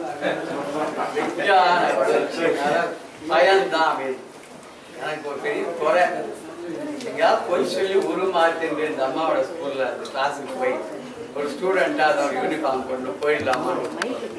ஏன்னா அவ்வளவு தெல்ல தெளிவா அவ்வளவு அழகா மனசுல பதிகிற மாதிரி கருணிச்சிங்க ஒரு அழகான ஒரு உரையை தந்திருக்கிறார்கள். அவங்க வந்து புராண காலத்தொட்டு இன்னைக்கு இருக்க காலம் வரைக்கும் பல இதெல்லாம் சொல்லியிருக்காங்க. உண்மையிலேயே எனக்கு கொடுத்தோம். ஆமா, அவங்க சொல்ற ரைட்டா இருக்கும் போல இருக்கு. எதுக்கு நம்ம இறங்கி போய் எதிர உட்காந்துக்கலாமா, மற்றவங்கலாம் பேசக்கூடாது அப்படின்னு கூட கொஞ்சம் தோன்றுறது. ஆனால் கூடவே இவங்க சொல்றதுல பார்க்கும்போது எனக்கு கூட கொஞ்சம் சப்போர்ட்டிவா 2-3 கூட இன்னும் சொல்லியிருக்கலாமோ இவங்க அப்படின்னு தோணிட்டு. அது சொல்லுவாங்கன்னு எனக்கு தெரியும். ஏன்னா ஒரு 10 நிமிஷம் தான், ஏற்கனவே 15 நிமிஷம் சொல்லிட்டாங்க. ஆனால் இவங்க சொல்றதுலாம் உண்மைதான். விஞ்ஞான காலத்துல அந்த காலத்துல வராகிற காலத்துல அஸ்ட்ராலஜிக்கலா என்ன நடக்க போகுதுன்னு சொல்லியிருக்கிறவர். ராஜா வந்து உனக்கு பிள்ளை பிறக்க போறது, இவன் வந்து 15வது வயசுல பன்றியால் கொல்லப்பட்டு சாவான்னு சொன்னதெல்லாம் ஜோசியத்துக்கு அது ஒரு விஞ்ஞானம் தானே. அவன் கடைசியில ராஜா பத்திரமா வளர்த்தா கூட ஒரு நாள் மாடியில விளையாடுறது சறுக்க மரம் மாதிரி மாடிப்படியில இறங்கி வந்தான். கீழே ராஜாவுடைய சின்னம் வந்து பன்றி, அவர் கும்பிடுற தெய்வம் வராக பெருமாள். அது மேல முதுகு இது பண்ணி அது அப்படியே பியர்ஸ் பண்ணி போயிட்டார். அதனால மிகர்ன்ற பெயர் வந்தவருக்கு வராக மிகர் அப்படின்னு பேர் வந்ததாக எல்லாம் சொல்லுவாங்க. இப்போ புற்றுநோய்க்கு மருந்து பாம்பை கண்டால் படையம் நடுங்கிறாங்க. நம்ம இந்த பாம்பை பிடிச்சின்னு வந்து அந்த விஷத்தெல்லாம் அப்படியே ஒரு மாதிரி அம்மா கண்டே ஒரு 5 டிராப் விஷம் கொடுத்து அதெல்லாம் நமக்கு தேவையில்லை. அவங்க ஏற்கனவே சயின்டிஸ்டா ரொம்ப அழகாக அதை பண்ணி எந்த அளவுக்கு எப்படி உபயோகப்படுத்துறதுன்னு சொல்லி யமனை கூட நம்ம அட்ரஸ் தப்பி வந்துட்டோம்னு திரும்பி போற அளவுக்கு இன்னைக்கு விஞ்ஞானம் வளர்ந்துருக்குன்னு அவங்க சொன்னாங்க. இந்த பேபிஸ்லாம் பத்தி கூட சொன்னாங்க. அந்த காலத்துல விஞ்ஞான வளர்ச்சி எந்த அளவு இருந்ததுன்னு பார்க்கும்போது கௌரவர்கள் 100 பேர். அந்த அம்மா காந்தாரிக்கு ஒரு ஜலசி வந்துட்டு, பஞ்சபாண்டவெல்லாம் முதல்ல பிறந்துட்டாளே, தனக்கு முதல்ல குழந்தை பிறந்தாதானே பட்டத்துக்கு வர முடியும் அப்படின்னு சொல்லி அதுக்கு வேற சில வாதங்கள் உண்டு. அது வேற டாபிக்ல வரும். இந்த இதை வந்து தானே அபார்ட் பண்ணிக்கிறாளாம்.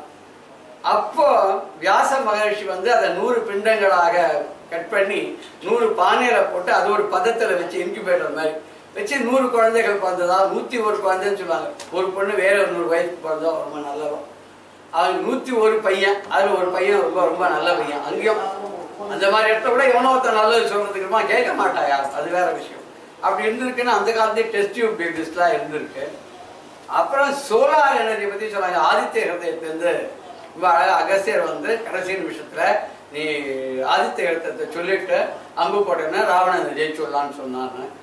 இன்னைக்கே நம்ம வந்து ஆதித்ய ஹிருதயம் சொல்லாதே மாடியில் ஒரு டப்பா மாதிரி ஒன்று வச்சு சூரியன் கிட்ட இருந்து பவர் எடுத்து வச்சுட்டு நம்ம வீட்டில் ஹீட்டர் வரைக்கும் நமக்கு தண்ணி வெந்நீர் வருது. ரோட்லலாம் பார்த்தீங்கன்னா மீனம்பாக்கம் ஏர்போர்ட் வரைக்கும் போகிற வழியெல்லாம் பார்த்தீங்கன்னா ஒரு 15 அடிக்கு ஒரு லைட் வந்து சோலார் எனர்ஜியில் எரியறதுங்கிறாங்க. இன்னும் போகிற இடத்துல போட்டு என்னென்னலாம் வருது, சோலார் எனர்ஜியில் வயிறே ரொம்பிடும் அப்படின்னு அவ்வளோ கூட வரல. ஆளுக்கு ஒரு டப்பா மாதிரி ஒரு பாக்கெட்டில் வச்சுட்டு போங்க சார், சோலார் எனர்ஜி எடுத்து அது வந்து ஒரு வயிறை ரொப்பிடும் அப்படின்னு சொல்கிற அளவுக்குலாம் வரலாம். விஞ்ஞான வளர்ச்சி பயனை கொடுத்துருக்கிறதுன்னு சொல்றதுல வந்து கண்டிப்பாக நம்ம அதை வந்து அப்ரிஷியேட் பண்ணணும். ஒரு இன்ஸ்ட்ருமெண்ட் சொன்னாங்க, அதை பற்றி ஒரு செகண்ட் சொல்கிறேன். ஏதோ அமெரிக்காவில் ஒரு இன்ஸ்ட்ருமெண்ட் வந்திருக்கு, அதில் ஏதோ செட் பண்ணி வச்சுட்டா எங்கே போகணுமோ அதுக்கு அதுவே வழிகாட்டுறது. இப்போ வழிகாட்டின்னா குரு, ஸோ அந்த மிஷினே இப்போ குருவோ இல்லை குருவே மிஷின் வடிவாக இருக்கா அப்படின்னு வச்சுட்டா நம்ம இதையே சொல்கிறோம். என்னங்க மிஷின் வந்து பிரயோஜனம், கார் இல்லையே. ஒரு போலீஸ்காரர் லைட் இல்லாத ஒருத்தர் வந்துவிட்டாருன்னா பிடிச்சுட்டான். ஏன்டா லைட் இல்லாத வந்தேன்னு கேட்டார் போலீஸ்காரர். அடுத்தவன் சைக்கிளே இல்லாத போகிறான், என்ன ஏன்டா பிடிக்கணும். அது மாதிரி இங்கே வந்து இந்த அம்மா சொன்னதெல்லாம் இந்த மிஷின் எல்லாம் காமிக்கிறதுன்னு சரி. கார் இல்லாதவன் என்ன சொல்லுவான், மிஷின் வந்துட்டு விஞ்ஞான வளர்ச்சி லைட் விட்டுங்க, கார் இருக்கிறது தானேண்ணா. நீங்கள் வேறு என்னங்க அதுக்கெல்லாம் ஆடிக்கிட்டு வில்வண்டியில் போன காலம் போக நீ ஆடிக்கிற காரில் வராங்க. இதில் கார் பேர் ஆடி ஆவணி புரட்டாசி கார் பேர்லாம் வந்திருக்கு. 1 கோடி ரூபாய் ஒரு கார். ஸோ அந்த அளவுக்கு 1 கோடி ரூபாயில போனாலும் ஒரே இடத்துக்கு தான் போய் சேர போகிறோம். 1 லட்சம் ரூபாய்க்கு காரில் வாங்கினாலும் ஒரே இடத்துக்கு தான் போக போகிறோம். ஒரு ஐஸ் பெட்டியில் வச்சு ஒரு வண்டியில் போனாலும் ஒரே இடத்துக்கு தான் போக போகிறோம். ஒரு 4 பேர் தூக்கிட்டு போனாலும் ஒரே இடத்துக்கு தான் போக போகிறோம். அப்படின்னா கூட எப்படி போகிறோன்றது அவருக்கு தெரிய போகிறது இல்லை, போகிறார். ஆனால் கூட அவர் நல்ல முறையில் கடைசி நேரத்தில் வழி அனுப்புறதுக்கு கூட அந்த விஞ்ஞான வளர்ச்சியானது ரொம்ப இன்னைக்கு பிரமாதமான முறையில் வந்திருக்கு. சுவாசமே இல்லை, அதுக்கு ஏதோ ஒரு மிஷின் வச்சு அவருக்கு உயிரை வரவழைச்சு, ஐயா 2 பேப்பரில் கையெழுத்தே போடாத போயிட்டீங்களா, போட்டுட்டு போங்க அப்படின்னு சொல்லி ஒரு அரை மணி நேரத்துக்கு அவரோட உயிரை நிறுத்தி வச்சுக்கிற அளவுக்கு விஞ்ஞான வளர்ச்சி வந்திருக்கிறது உண்மைதான்.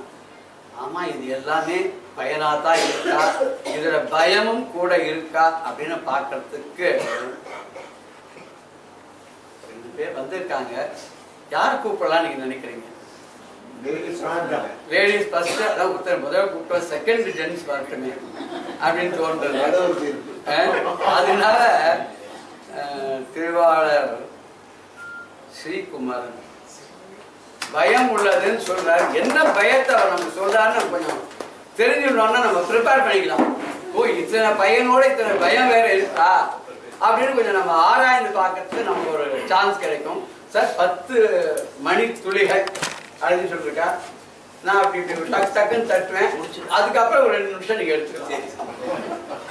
ஏன்னா ரொம்ப இன்ட்ரெஸ்டிங்கா தான் 12 மணிக்கு இருப்பாங்க.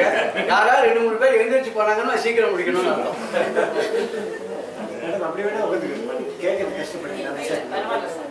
ஆண்டவரை வணங்கி வருகின்றேன்.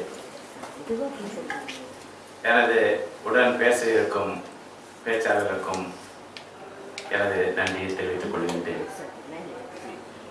இந்த மன்றத்திலே 2வது பேசும் வாய்ப்பு எனக்கு கிடைத்தது, மிக்க மகிழ்ச்சி. ஆனால் தலைப்பு விஞ்ஞான வளர்ச்சியின் பயம் பற்றி பேச சொல்லியிருக்கிறார். இவ்வளவு பயன்களை சொன்ன பயத்தை பற்றி பேச ஏற்றுக்கொள்வார்களா என்று ஒரு சந்தேகம் இருக்கிறது. இருந்தாலும் தலைப்பை காப்பாற்றியாக வேண்டுமே பேசுகின்றேன். ஆனால் அவர் சொன்னதை பார்த்தால் அச்சம் தவிர என்று சொன்னார்கள், அச்சம் இல்லை என்று சொல்லவில்லை அவர்கள். அச்சம் இருக்கிறது, தவிர்த்து விடுதான் சொன்னார்கள். ஆகவே அவரது பேச்சிலிருந்தே நாம் தெரிந்து கொள்ளலாம் அதில் பயம் இருக்கிறது என்று தெரிந்து கொள்ளலாம். எந்த ஒரு விஞ்ஞான வளர்ச்சியுமே பயம் இல்லாமல் இருக்க முடியாது. கண்டிப்பாக அதில் பயம் இருக்கும். அதை எப்படி தவிர்ப்பதுதான் அவர்களுடைய சிந்தனை. எங்களது அப்படி இல்லை, பயத்தை வெளியே தள்ளுவதுதான் எங்களுடைய வேலை. இதை நீங்கள் ஒத்துக்கொள்வீர்கள் நினைக்கின்றேன். இப்ப ஐயா சொன்னாங்க, நிறைய விஞ்ஞான வளர்ச்சி பத்தி நிறைய பட்டியல் போட்டாங்க, புராண காலத்திலிருந்து இருந்துன்னாங்க. அப்பயும் பேசினாங்க, கூடு விட்டு கூடுவாய் இதெல்லாம் பேசினாங்க. வழக்கு ஒழிஞ்சு போச்சு, இன்னைக்கு இல்லை. ஆனா இன்னைக்கு ஒரு டெக்னாலஜி வந்திருக்கு, brain to brain direct communication. என்னன்னா, இந்த இடத்துல ஒருத்தர் உட்கார்ந்து இருப்பாரு, அவர் வேற எங்கேயோ உட்கார்ந்து இருப்பாரு, இவர் என்ன செய்யணும்னு நினைக்கிறார் அவர் செய்வார். ஐயா ஒரு 2 தேதி கொடுத்துட்டாரு, தவறா கொடுத்துட்டாரு, ஒண்ணுக்குதான் போக முடியும், இன்னொன்னு போக முடியல. ஒரு ஆள் அங்க இவர் பேசுறத அவர் பேசுவார். அது ஒத்துக்குவாரா? அது உங்களுக்கு பயம் இல்லையா? அவரை நீங்க கண்ட்ரோல் பண்றீங்க இங்க இருந்த. அது ஒரு பயம் இல்லையா? அது எங்க கொண்டு போய் விடும் நீங்க நினைச்சு பாருங்க. நீங்க கையெழுத்து போடலாம்னு நினைக்கிறத உங்க கையெழுத்து இன்னொரு ஆச்சு போட்டுவீங்க. இது பயம் இல்லையா? இது விஞ்ஞான வளர்ச்சியினுடைய பயனானது பயம். அடுத்தது எடுத்துக்கொண்டால் சொன்னார்கள் டெஸ்ட் பேபி அன்றே இருந்தது என்று. இன்றைக்கும் சொல்லியிருக்க இன்வெர்டோ ஃபெர்டிலிட்டி என்று சொல்லுகின்றார்கள். செயற்கை கருத்தரிப்பு முறையிலே கருத்தரித்தல் என்று சொல்லியிருக்கு. அது பயனானது. நீங்க சொல்லுங்க, இந்த ஐவிஎஃப்ல குழந்தை பெற்றவர்கள் சந்தோஷத்தை விட கஷ்டத்தை தான் அனுபவிக்க, மன வருத்தத்தை தான் அனுபவித்திருக்கிறார்கள் என்று மறுக்க முடியுமா? கண்டிப்பாக முடியாது. ஏன்? Unethical practice. அது ஏன் செய்து கொண்டோம் என்று அந்த கஷ்டத்திலே மன உளைச்சலிலே அவர்கள் இருக்கின்றார்கள். 2வது சொன்னார்கள், ஸ்கைப்பிலே சமையல் செய்தால் பார்த்துக் கொள்ளலாம் என்று. என் நண்பர் ஒருத்தர் போனார், இன்னைக்கு வெறும் மோர் சாதனாங்க போட்டாங்க, ஏன்பா சமைக்கலையா? அவங்க அம்மா அமெரிக்கால இருக்காங்க, பொண்ணு இங்க இருக்கு, கல்யாணம் பண்ணி கொடுத்துற, நான் போகல, ஸ்கைப்ல சமையல் பண்ணி கொடுத்தாங்க. அந்த இடத்துல யாராவது கதவு தட்டினாங்க, அவங்க கூட பேசி 1/2 மணி நேரம் ஆச்சு. இன்னும் பாதி சமையல் கூட ஒட்டி போச்சுன்னா, சாம்பார் ஒட்டி போச்சு, எதை வச்சு சாப்பிடுறதுன்ற. இது வளர்ச்சியா சார்? இது பயனா? சாப்பாடு இல்லாத போயிடுச்சு சார் அவருக்கு. அந்த பயிர் சொல்ல முடியுமா? அடுத்ததாக பாத்தீங்கன்னா குளோனிங். எந்த மாதிரி அமைப்பு உள்ளதோ அதே மாதிரி நான் தயாரித்து விடுவேன் என்று சொல்லுகின்றார். இந்த குளோனின் அமைப்பு ஒரு மனிதரை பிறகு ஒரு மனிதரை உருவாக்க முடியும். இது பயன் உள்ளதா பயம் உள்ளதா நீங்களே தீர்மானித்துக் கொள்ளுங்கள். பயத்தை தான் அள்ளி கொடுக்கும், பயனை அள்ளி தராது. என்ன நீங்க சொல்ற, அன்னைக்கு போன வாரம் ஒரு இடத்துக்கு போயிருந்தேன் சார், மருந்து கிடைக்கும், மருந்தெல்லாம் வாங்கினாங்க. நம்ம அப்படியே அலப்பாஞ்சி தேடிக்கிட்டே இருக்காங்க. என்ன தேடுறாங்க? ஏன்னா மருந்து தான் விட்டு போச்சா? இல்லைங்க, கால்குலேட்டர் தேடுறாங்க. 250 ரூபா 57 பைசா ஆயிருக்குங்க. 300 ரூபா கொடுத்து மிச்சத்துக்கு கால்குலேட்டர் தேடுறாங்க. அந்த அளவுக்கு மனித மூளை மழங்கடிக்கின்ற விஞ்ஞான வளர்ச்சி பயன் தருவதா? பயன் தராது, பயத்தை மட்டுமே தரும். என்னைக்கு உங்களுக்கு நீங்கள் ஒரு தொலைபேசியை பயன்படுத்திக் கொண்டிருந்த ஆயிரக்கணக்கான நபர்களை மெமரியிலே வைத்திருந்தீர்கள். அப்படியே போட்டுட்டே இருப்பீங்க. இன்னைக்கு அகமதாபாத் போடுவீங்க, உடனே பாம்பேக்கு போடுவீங்க. இன்னைக்கு போட முடியுதா? உங்க நம்பர் என்ன? கொஞ்சம் இருக்கு சார், பார்த்து சொல்லிடுறேன். அத்தனை அழிச்சுட்டாங்க சார் விஞ்ஞான வளர்ச்சியில. விஞ்ஞான வளர்ச்சியா பயமா பயனா? நீங்க சொல்லுங்க. பயம். இன்டர்நெட் வீட்டுல உட்காந்து பில்லு கட்டிடலான்னாங்க. பில்லு கட்டுறதே பணம் மொத்தம் எடுத்துட்டு போயிட்டான். அவனே பாஸ்வேர்டை திருக்கிட்டான். இது பயமா பயமா? ஆகவே விஞ்ஞான வளர்ச்சி என்பது ஒரு மாயை. அந்த மாயையிலே பயன்படக்கூடியவர்கள் யார் என்பதை தீர்மானிக்க வேண்டும். அடுத்தது பேப்பர்லெஸ் ஆபீஸ். ரிசர்ச் பண்றவங்கலாம் நாங்க அப்படியே கொட்டி வச்சிருக்கோம். பட்டனை கட்டி விட்டு அவர் சொன்ன மாதிரி இட்லி வந்து விடுற தகவல்லாம் வந்து விட நான் படிச்சுடுவேன், ரிசர்ச் பண்ணிடுவேன் அப்படின்னாங்க. என்ன ஆகுது? எல்லாம் பவர் டிபெண்ட். ஒரு நாளைக்கு ஒரு பவர் போச்சுன்னு வச்சுங்க, மொத்தமே பேப்பர்ல வச்சிருக்கும் போதே நீங்க போய் ஒரு ஈசி போடுங்க ஒரு 84 வருஷத்துக்கு. சார் அப்பதான் கம்ப்யூட்டர் பண்ணிட்டாங்க சார். கிடைக்காது சார், எல்லாம் கரெக்ட் ஆயிடுச்சு. மனுஷன் மைண்டும் கரெக்ட் ஆயிடுச்சு, இருக்கிற சிஸ்டமும் கரெக்ட் ஆயிடுச்சு. இது விஞ்ஞான வளர்ச்சியின் பயனா? இது இல்லை. அடுத்த சொல்லுகின்றோம், படித்தார்கள் வீட்டில் உட்கார்ந்து கொண்டு படிக்கலாம் என்று. Online study, e-learning. நீங்க நினைச்சு பாருங்க சார், நான் MBBS ஆன்லைன்ல படிச்சேன் சார், நீங்க வைத்தியத்துக்கு போவீங்களா? சொல்லுங்க. ஆன்லைன்ல MBBS படிச்சேன், MBBS ஆன்லைன் அப்படின்னு போட்டுருக்காங்க. நீ போய் வைத்தியத்துக்கு போட்டீங்களா? ஒழுங்கா கிளாஸுக்கு போனல வைத்தியம் படிக்க முடியும், இவங்க ஆன்லைன்ல படிச்சிருக்கு போறாங்க. அது வளர்ச்சியா? மாயை. ஆனா அதனால் பயம்தான் அதிகரிக்குமே தவிர பயன் அதிகரிக்கும். அடுத்து சொன்னாங்க ஜங்க் ஃபுட்ஸ். பையனுக்கு ரொம்ப ஹெவி வெயிட்டா இருந்தான். போனாங்க டாக்டர்கிட்ட போய் காட்டினான். ஐயா பையன் ரொம்ப வெயிட்டா இருக்கு, 15 வயசு தான், 150 கிலோ, 10 மடங்கு வளர்ச்சி அடைஞ்சிட்டான் சார். விஞ்ஞான வளர்ச்சி இல்லை, வளர்ச்சி, உடல் வளர்ச்சி. உடனே டாக்டர் போடுறது, பாப்பா எல்லா டெஸ்டும் எழுதினார், எல்லாம் நார்மல். அப்புறம் மருந்து எழுதி கொடுத்தாரு. 1 வாரம் சாப்பிட்டுப்பா, 1 வாரம் கழிச்சு வாங்க. 1 வாரம் கழிச்சு 1 கிலோ கூடி இருக்கிறதால குறையில. அவரை பையனை பார்த்தார், பேசினார்.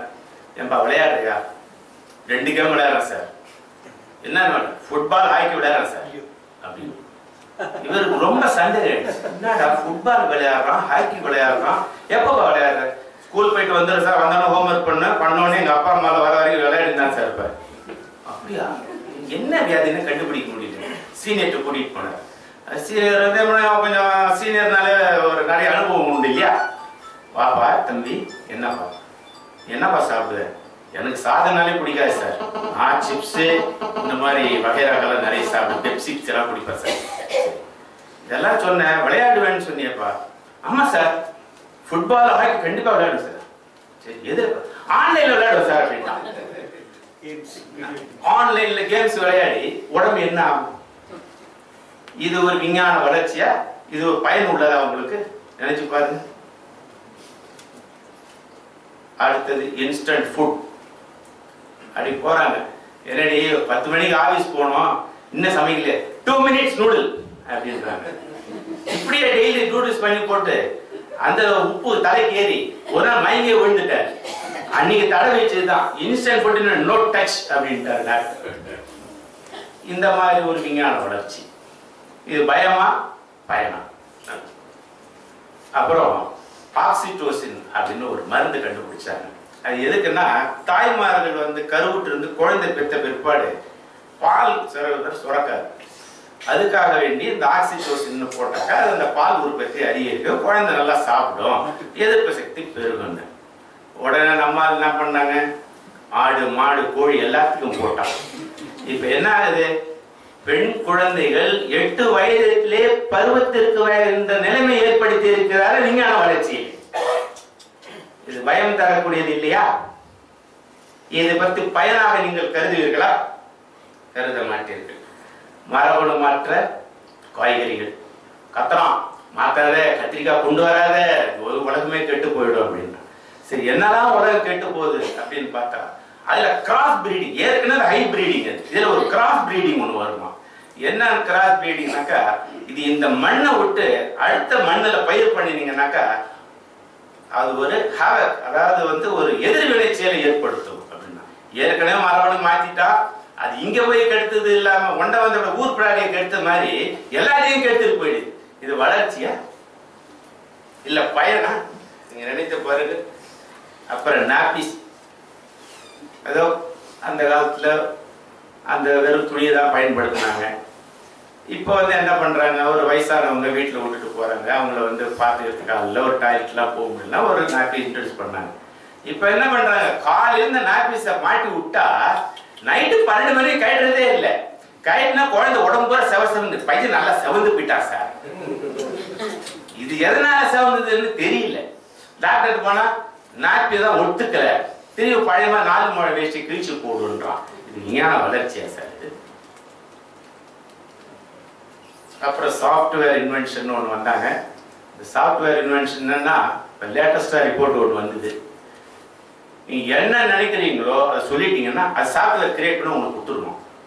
இப்போ எத்தனை பேங்கை திருடலாம், எத்தனை ஏடிஎம் திருடலாம், உடனே ப்ரோக்ராம் ரெடி ஆயிடுமே. இந்த ஏடிஎம் திருடணும், எனக்கு ஒரு ப்ரோக்ராம் கொடுன்னா எழுதி கொடுத்துடும். நீங்க கொண்டு அது உள்ள போட்டீங்கன்னா பணத்தெல்லாம் வெளில போட்டு நீங்க எடுத்து வீட்டுக்கு போயிடலாம். அடுத்து சரகசி. சரகசின்றது ஒரு வாடகை தாயினுடைய ஒரு இது. அந்த வாடகை தாய் அவலங்கள் நிறைவேறுகின்றன. எப்படி? காசுக்காக அவர்கள் அலைக்கழிக்கப்படுகின்றார்கள். அதற்காக வேண்டி இந்த ஐவிஎஃப் முறையிலும் சரகசி முறையிலும் இருக்கிற பெண்களின் கருமுட்டைகள் விலைக்கு வாங்கப்படுகின்றன. ஒரு நடுத்தர வயதில் பெண் கருமுட்டைகளுக்கு 5000 முதல் 6000 ரூபாய் வரை பணம் இன்று கொடுக்கப்படுகிறது. அதற்காக அவர்கள் எவ்வளவு உடல் நல கேடுக்கு ஆளாகிறார்கள் என்று யாருக்காவது தெரியுமா? தெரியறது வாய்ப்பில்லை. ஆனால் அவ்வளவு பேரும் கஷ்டப்படுகிறார்கள். அதிலே இன்வால்வ் ஆகிருக்க யாருக்கு இருந்தார்? கல்லூரி மாணவிகள் தான். அதிர்ச்சிகரமான தகவல் நமக்கு வந்திருக்கிறது. இந்த விஞ்ஞான வளர்ச்சி ஒரு பயம் நிறைந்ததே, பயம் நிறைந்ததே, பயம் நிறைந்தது ஆணித்தரமாக சொல்லி வாய்ப்பு கொடுத்தமைக்கும் வாய்மொழி கேட்டதற்கும் நன்றி தெரிவித்துக் கொண்டு எனது புத்தாண்டு வாழ்க்கையில் உங்களுக்கு தெரிவித்துக் கொண்டு நன்றியுடன் அமர்கின்றேன். நன்றி, வணக்கம்.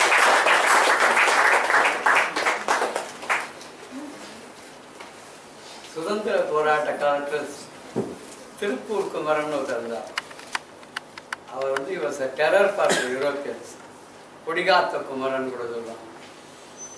இங்கே தனக்கு கொடுத்த தலைப்பை ரொம்ப ஆதாரப்பூர்வம் காத்து நிற்கக்கூடிய நம்ம ஸ்ரீகுமரன் இருக்க எத்தனை விஷயங்கள் அப்பப்பா பயங்கிறதுக்கு அவ்வளோ சப்போர்ட்டிவாக விஷயங்கள் சொல்கிற போது எனக்கு ரொம்ப ஆச்சரியமாக இருந்துச்சு. நான் ரீசெண்டாக அவர் சொன்ன விஷயத்துலேருந்து லாஸ்ட் வீக் பெங்களூரில் ஒரு இன்ஃபர்மேஷன் என்னென்னா, ஒரு ஐடி கம்பெனியில் ஒர்க் பண்ணுற ஒரு பொண்ணு அந்த கூகுள் அப்படின்னு ஏதோ ஒன்று சொல்கிறாள். எனக்கு ஸ்பெல்லிங் கூட தெரியாது, ஏன்னா என்கிட்டயே போகிறது இல்லை. I have a system at home, அதான் விசேஷம். அந்த கூகுள் மூலமாக how to rob an ATM அப்படிங்கிற அந்த கற்றுண்டு 15 பேரை ட்ரெயின் பண்ணி 10 ஏடிஎம்மை கொள்ளடிச்சிருக்கா சார். போலீஸ்காரங்களால கண்டுபிடிக்க முடியல. அது அங்கே இத்தனைக்கும் அந்த சிசிடிவி கேமராலாம் கூட இருந்திருக்கு, அதை கூட பிளாக் பண்ணியிருக்காங்க கண்டுபிடிச்சு. அந்த ஏடிஎம்ஐ எப்படி இது பண்ணாங்க, எங்கேருந்து கட் பண்ணாங்க, எப்படி பணம் எடுத்தாங்கன்னு 10 ஏடிஎம்ல to the tune of 100 crores அந்த மாதிரி பண்ணாங்க. Still the police is investigating. அதாவது ஒரு விஞ்ஞான வளர்ச்சியில இவ்வளவு பயம் இருக்குன்னு நினைக்கும் போது கஷ்டமா தான் இருக்கு. ஆனால் பல பேர் குவாலிஃபிகேஷன்லாம் பார்த்தாலும் நமக்கு இவ்வளவு படிச்சுட்டு இருக்காங்களே, இவங்க என்ன பண்றாங்கன்னா கடைசியில் இதெல்லாம் ஆக்கப்பூர்வமாக உபயோகப்படுத்துகிறாங்களா இல்லை அழிவுபூர்வமாக உபயோகப்படுத்துகிறாங்கன்னு பார்க்கும்போது நமக்கு உள்ளூர ஒரு பயம் இருக்கு.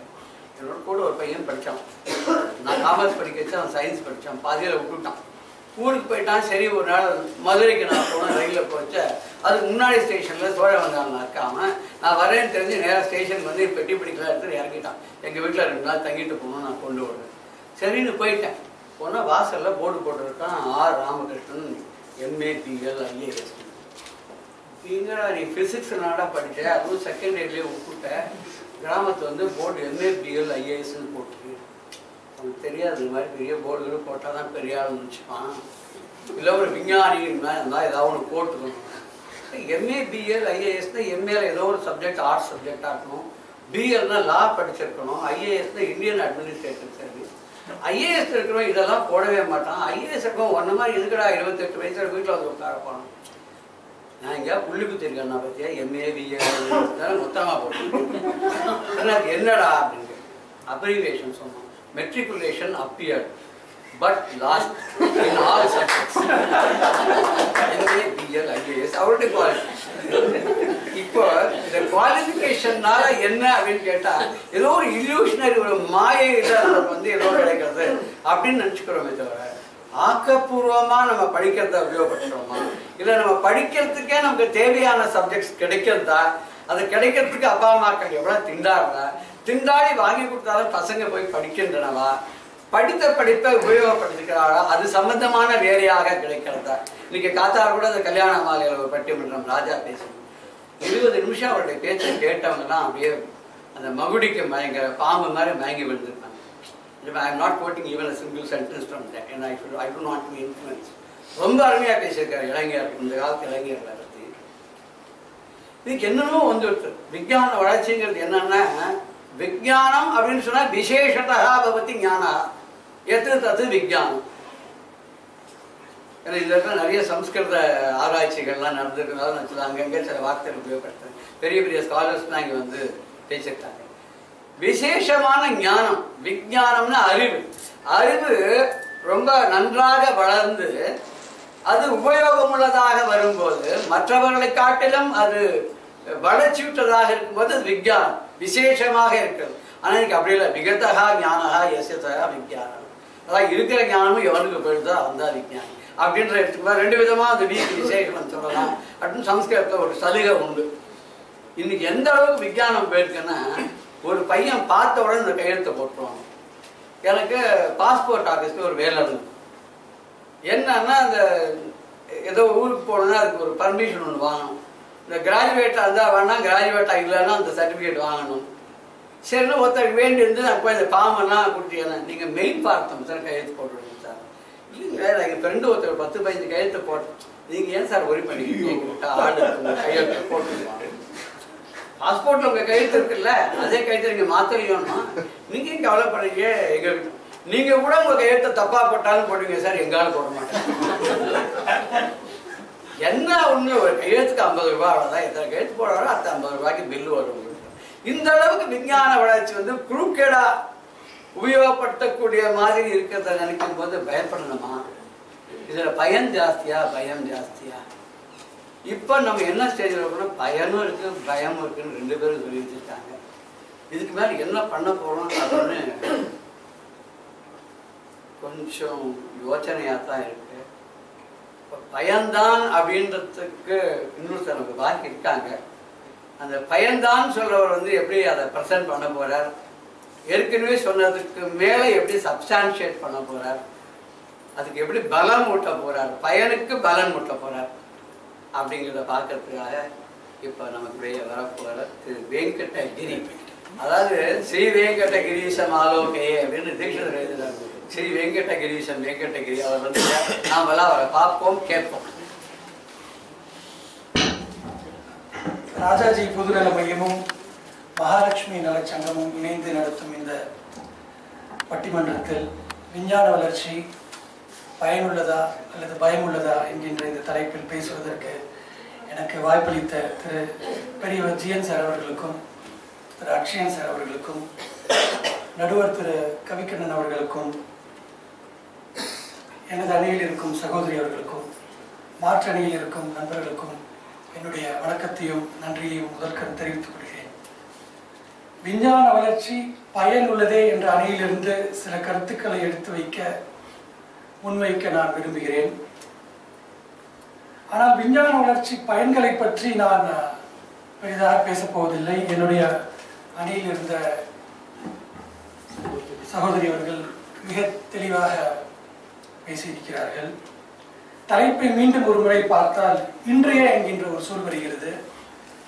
சரி, விஞ்ஞான வளர்ச்சி பயனுள்ளதா என்று நம்முடைய எதிரணியில் இருக்கும் 2 நண்பர்களையும் கேட்டால் நிச்சயம் என்னால் சொல்ல முடியும். நண்பர்களே, என்னை விட, சகோதரியை விட, நம் அனைவரையும் விட இவர்கள் இருவரால் விஞ்ஞான வளர்ச்சியில் உள்ள பயன்களை அவர்களால் நிச்சயம் சொல்ல முடியும். ஏனென்றால் விஞ்ஞான வளர்ச்சி பயனுள்ளதா என்று கேட்பது it's a very primitive question. அதனால் அவர்களால் விஞ்ஞான வளர்ச்சியின் பயனை அவர்களால் நிறைய அடுக்கிக் கொண்டே போக முடியும். அதில் எனக்கு எல்லளவு சந்தேகமும் இல்லை. அதனால் விஞ்ஞானத்தின் பயன் பற்றி, அதாவது ஒரு 1900ல நம்மளுடைய பாப்புலேஷன், வேர்ல்டு பாப்புலேஷன் 130 crores-ஆ இருந்தது. இப்போ நம்மளுடைய பாப்புலேஷன் 750 crores. ஒரு 100 ஆண்டுகளில் கிட்டத்தட்ட 6 மடங்கு ஏறி இருக்கு. அதனால விவசாயத்தில் விஞ்ஞான வளர்ச்சி ஏற்பட்டதுனால தானியங்கள் பெருகிருக்கு. இன்றைக்கு ப்ரொடக்ஷன்ல நாம செல்ஃப் சஃபிஷியன்சி அடைஞ்சிருக்கோம். அதை பற்றி நான் பேச போறது இல்லை. Small box, chicken box, polio, leprosy போன்ற நோய்களுக்கு நாம் இன்று விடை கொடுத்து விட்டோம். அது மருத்துவத்தில் நாம் அடைந்த வளர்ச்சி. அதை பற்றி நான் பேச போவதில்லை. ஒரு டெலிஃபோன், சென்னை டு ஆண்டிப்பட்டி கூட முன்ன காலத்துலலாம் ட்ரங்க் கால் போடுவோம். இப்போ சென்னை டு அட்லாண்டா இந்த ஃபோனில் பேசலாம். அது கம்யூனிகேஷன் டெக்னாலஜியில் நமக்கு வளர்ந்துருக்க வளர்ச்சி. அதை பற்றி நான் பேச போவதில்லை. டிரான்ஸ்போர்ட் எடுத்துட்டீங்கன்னா விமானங்கள், இருசக்கர வாகனங்கள், கார்கள், இவையெல்லாம் நம்முடைய வசதியை பலவாறாக பெருக்கி இருக்கிறது. அதை பற்றியும் நான் பேச போவதில்லை. அப்புறம் இன்டர்நெட் கொண்டு வந்திருக்க ஒரு இன்ஃபர்மேஷன் ரெவல்யூஷன் நம்மளுடைய லைஃப்ல எவ்வளவு கம்ஃபர்ட் அண்ட் ஈஸ் கொடுத்துருக்கு, அதை பற்றியும் நான் பேச போவதில்லை. இறுதியாக கட்டுமானத்துறை வந்து கன்ஸ்ட்ரக்ஷன் டெக்னாலஜியில் எவ்வளவு ஒரு அட்வான்ஸ்மெண்ட் ஏற்பட்டிருக்கு. நமக்கு ஜெனரலாகவே ஸ்கார்சிட்டி ஆஃப் ஸ்பேஸ், உலகத்தில் இருக்கிற 6 மனிதர்களில் ஒருவர் இந்தியாவில் இருக்கிறார். அப்படிப்பட்ட நம்மளுடைய நாட்டில் கன்ஸ்ட்ரக்ஷன் டெக்னாலஜி வந்ததுனால எவ்வளவு ஒரு பெரிய அபார்ட்மெண்ட்ஸ்லாம் வந்திருக்கு. உடனே நீங்கள் முகிலிவாக்கம் சொல்லக்கூடாது. Mugilivakkam is not failure of construction technology. Mugilivakkam is a manifestation of human weakness. அதை நம்ம அப்புறம் வருவோம். ஸோ இது போன்ற பல டெக்னாலஜிக்கல் அட்வான்ஸ்மெண்ட்ஸ் நம்மளுடைய சயின்ஸால் நடந்திருக்கு. அதை பற்றி நாம் பேச வேண்டாம். சரி, அப்போ நம்முடைய எதிரணியினர் அவங்களோட latest thing from there shoes, அவங்க எதை பயன் நினைக்கிறாங்க அப்படின்னு கொஞ்சம் நம்ம யோசிச்சு பார்க்கலாம். என்னுடைய யோசனையில் அவர்களுக்கு பயம் அளிக்கக்கூடிய விஷயம் எதுவாக இருக்கும் என்று நான் யோசித்தால், விஞ்ஞான வளர்ச்சியால் பயம் அளிக்கக்கூடிய விஷயங்கள் என்னை பொறுத்த வரைக்கும் ஒரு 3 விஷயத்தை நீங்க சொல்லலாம். நிச்சயமாக பயம் அளிக்கக்கூடிய விஷயங்கள், சேட்டலைட் தொலைக்காட்சி, வீடுதோறும் வக்கிரங்களை பரப்பிக் கொண்டிருக்கும் சேட்டலைட் தொலைக்காட்சி நிச்சயமாக விஞ்ஞான வளர்ச்சியால் ஏற்பட்டிருக்கும் ஒரு வீழ்ச்சி என்றுதான் நான் நினைக்கிறேன். Cellphone and laptop computer. ஒரு 2 வாரங்களுக்கு முன்னால் வேலூரில் ஒரு மிகப்பெரிய ஒரு துயரமான ஒரு சம்பவம் நடந்தது. ஒரு 10ஆம் கிளாஸ் மாணவன் அதே பள்ளிக்கூடத்தில் படிக்கும் ஒரு 6ஆம் கிளாஸ் மாணவியை தகாத முறையில் கொண்டு போய் கொலை செய்து விட்டு போட்டு விட்டான். என்னடா ஏன்டா அப்படி பண்ணேன்னா, நான் செல்போனில் அதை பார்த்தேன், நான் லேப்டாப்பில் இதை பார்த்தேன் அப்படின்றான். இது போன்ற விஷயங்கள் நமக்கே நிச்சயமா பயத்தை கொடுக்குது. அப்புறம் ஆயுத கலாச்சாரம் பெரிய அளவில் பரவி இருக்கு. ஒரு 2 மாதங்களுக்கு முன்னால் ஒரு விமானம், ஒரு பயணிகளை எடுத்து சென்ற ஒரு விமானம் மலேசியன் ஏர்லைன்ஸை உக்ரைன் நாட்டின் மீது பறக்கும் போது சுட்டு வீழ்த்தினார்கள். இது போன்ற விஷயங்கள் எல்லாம் விஞ்ஞான வளர்ச்சியின் வக்கிரங்களே. ஆனால் நண்பர்களே, சற்றே யோசித்தால், உண்மையை சொல்ல போனால், நம்முடைய 2 நண்பர்களுக்கு ஏற்படும் பயத்தை விட எனக்கு பயம் அதிகமாக இருக்கிறது. விஞ்ஞான வளர்ச்சி இது போன்ற விஷயத்தை நமக்கு பயம் கொடுக்கிறது. நீங்க இந்த பக்கத்துல இருந்து போயிருக்கீங்க. நிச்சயம் நம்முடைய 2 நண்பர்களையும் அந்த பக்கம் வந்து அமர வைப்பதற்காக நான் என்னுடைய முயற்சியை நான் தொடர்கிறேன். ஆனால் நண்பர்களே, இந்த பயத்திற்காக நாம் விஞ்ஞானத்தை குறை கூற முடியுமா? இந்த விஷயங்களுக்காக பயம் தருவது என்று கூறாமல் பயம் தருகிறது என்று கூறலாமா? எய்தவன் இருக்க நாம் அம்பை நோவது சரியாக இருக்குமா? அப்படி யோசித்தோமானால் விஞ்ஞானம் எங்கே வீழ்கிறது என்று நாம் சற்றே பார்ப்போம். நம்முடைய சகோதரி சற்றே விரிவாக கூறியது போல, எங்கெல்லாம் வக்ரம், தற்புகழ்ச்சி, பொறாமை, பேராசை, மமதை போன்ற எண்ணங்கள் மேலெழும்போது அது மனித சமுதாயத்திற்கு பெரிய கேடாக முடிகிறது. அங்கெல்லாம் விஞ்ஞானம் மீது பழிவிடுகிறது. நம்முடைய மகாலட்சுமி நலச்சங்கத்திலே அங்கே காஞ்சி மகாபெரியவருடைய கேலண்டர் ஒன்று இருக்கிறது. நீங்கள் எல்லாம் நிகழ்ச்சி முடிந்த பிறகு கட்டாயம் படிக்க வேண்டும். அதில் அவர் சொல்லியிருப்பார், ஆசை ஆசை ஆசைக்கு மேல் ஆசை பேராசை என்று வளர்த்து கொண்டே செல்லாதீர்கள், அது நிச்சயமாக உங்களுக்கு நல்லதை செய்யாது என்று சொல்லியிருப்பார். ஆக ஆசை ஆசைக்கு மேல் ஆசை ஆசை பேராசையாக இருக்கும்போது விஞ்ஞானம் நிச்சயமாக நமக்கு நல்லதை செய்யாது. சகோதரி கூறியதை போல அங்கேதான் நமக்கு பெரிய துணையாக வருகிறது மெய்ஞானம். மெய்ஞானம் என்றால் என்ன? ஒருவன் தன் கடமையை செய்ய வேண்டும், பிறருடைய பொருள் மீது ஆசை வைக்கக்கூடாது, எல்லோரிடத்திலும் அன்பாக இருக்க வேண்டும். இந்த மெய்ஞான அறத்தை கடைபிடித்தால் விஞ்ஞானம் நமக்கு நல்லதையே செய்யும். விஞ்ஞானம் is a tool. Science has to be used as a tool. நீங்க science cannot give you character. Science cannot deprive you of character. Science is a tool. அதை நாம் டூலாகத்தான் பார்க்க வேண்டும். அதை விட்டுட்டு ஐயோ அது செய்யுதே இது செய்யுதுன்னா அது you cannot blame science for that. அதைத்தான் மிகவும் நன்றாக ஒரு ஆங்கில பழமொழி உண்டு, it requires character to manage wealth அப்படின்வாங்க. இப்போ எங்கிட்ட 4 காசு இல்லைன்னா நான் உங்களுக்கு கேட்க முடியும் கொஞ்சம் கொடுங்க அப்படின்ட்டு. பட் என்கிட்ட என் ஜோபியில் ஒரு 10,000 ரூபாய் பணம் இருந்ததுன்னா நான் என்ன பண்ணுவேன், சரி இன்னைக்கு ஞாயிற்றுக்கிழமை சாயங்காலம் என்ன பண்ணலாம், அந்த மாதிரி யோசனைகள்லாம் தோணும். ஸோ வெல்த்னா பணம் மட்டும் கிடையாது. வெல்த் என்றால் அறிவாற்றல், வெல்த் என்றால் அந்தஸ்து. So it requires a certain degree of character to manage wealth. What is wealth? Wealth is அறிவாற்றல், வெல்த் என்றால் அந்தஸ்து. ஆகவே விஞ்ஞானம் மென்மேலும் நிச்சயமாக வளர வேண்டும். தீராத பிரச்சனைகள் பல இருக்கிறது, அது விஞ்ஞானத்தின் மூலம் தீர்வு நிச்சயமாக கிடைக்கும். இன்னும் 2-3 நாட்களில் புது வருடம் பிறக்கப் போகிறது. புது வருடம் பிறக்கும் போது January 1 also happens to be Vaikunta Ekadashi. அதனால் ஜனங்க எதை செய்கிறாங்க அப்படின்றது முக்கியம். வைகுண்ட ஏகாதசி இன்னைக்கு பெருமாளை போய் தரிசிக்கிறனாலும் தரிசிக்கலாம், அப்படி இல்லை நம்ம டிவியில் உட்காந்து நடிகர் நடிகைகிட்ட நீங்கள் ஏதாவது ஆலோசனை சொல்லுங்கன்னு கேட்டுட்டு அதை பார்த்துட்டு நாளை கிடைக்கிறதா இருந்தாலும் கிடைக்கலாம். அதனால சாய்ஸ் இஸ் பிஃபோர் அஸ். அதாவது நம்முடைய வாழ்க்கை நமக்கு கொடுக்கும் மிகப்பெரிய ஒரு பிரசாதம், நம் வாழ்க்கை நமக்கு கொடுக்கும் ஒரு மிகப்பெரிய ஆயுதம் என்னவென்றால் சாய்ஸ், ஆப்ஷன். அது நம்மிடத்தில் இருக்கிறது. நாம் தான் சரியானவற்றை தேர்வு செய்ய வேண்டும். அதை விடுத்து எவ்வளவோ பயன்படுத்தியுள்ள ஒரு விஞ்ஞானத்தை நாம் சரியான பாதையில் செல்லாமல் விஞ்ஞானத்தின் மீது பழி போடுவது சரியில்லை என்று நினைக்கிறேன். ஆகவே நடுவர் அவர்களுக்கு ஒரு பெரிய பொறுப்பு இருக்கிறது. அந்த பொறுப்பை அவர் மிகச்சரியாக நிறைவேற்றுவார் என்ற நம்பிக்கையில் நான் என்னுடைய உரையை முடிக்கிறேன். நன்றி. இந்த மனுஷன் அந்த பக்கம் போன போதே எனக்கு விஞ்ஞான வளர்ச்சியில பயமா இல்லை, இந்த மனுஷன் அங்கே போய் பேச ஆரம்பிச்ச உடனே அவர் சொல்ற பாயிண்ட்ஸ்னால பயமா அப்படின்னு ஒரு சந்தேகம் இருக்குது. எங்கள் ஊரில் நான் திருநெல்வேலிக்காரன் ஒரிஜினலாக. திருநெல்வேலி அது கூட ஒரிஜினல் கிடையாது. கணபதி அக்ரஹாரத்துலேருந்து திருநெல்வேலிக்கு மைக்ரேட் பண்ணணும். இந்த உடம்புல காவேரி, கங்கை, தாமிரபரணி, அப்புறம் கூவம் எல்லாமே ஓடுறது. So I am an embodiment of all India product. எங்கள் ஊரில் ஒரு அட்வொகேட், அந்த காலத்தில் பிரிட்டிஷ் காலத்தில், அவர் கொஞ்சம் எப்பவுமே கொஞ்சம் ஒரு மாதிரியாக இருக்கும். ஆனால் அவர் ஒரு மாதிரி அட்வொகேட் தான், பிஹேவியர் பத்திரம் ஒரு மாதிரியாக இருக்கும் அவருக்கு. அவர் கோர்ட்டுக்கு வந்துவிட்டார். அந்த காலத்தில் அவருக்கு ஃபீஸ் ஒரு நாள் அப்பியரன்ஸு 20,000 ரூபாய்.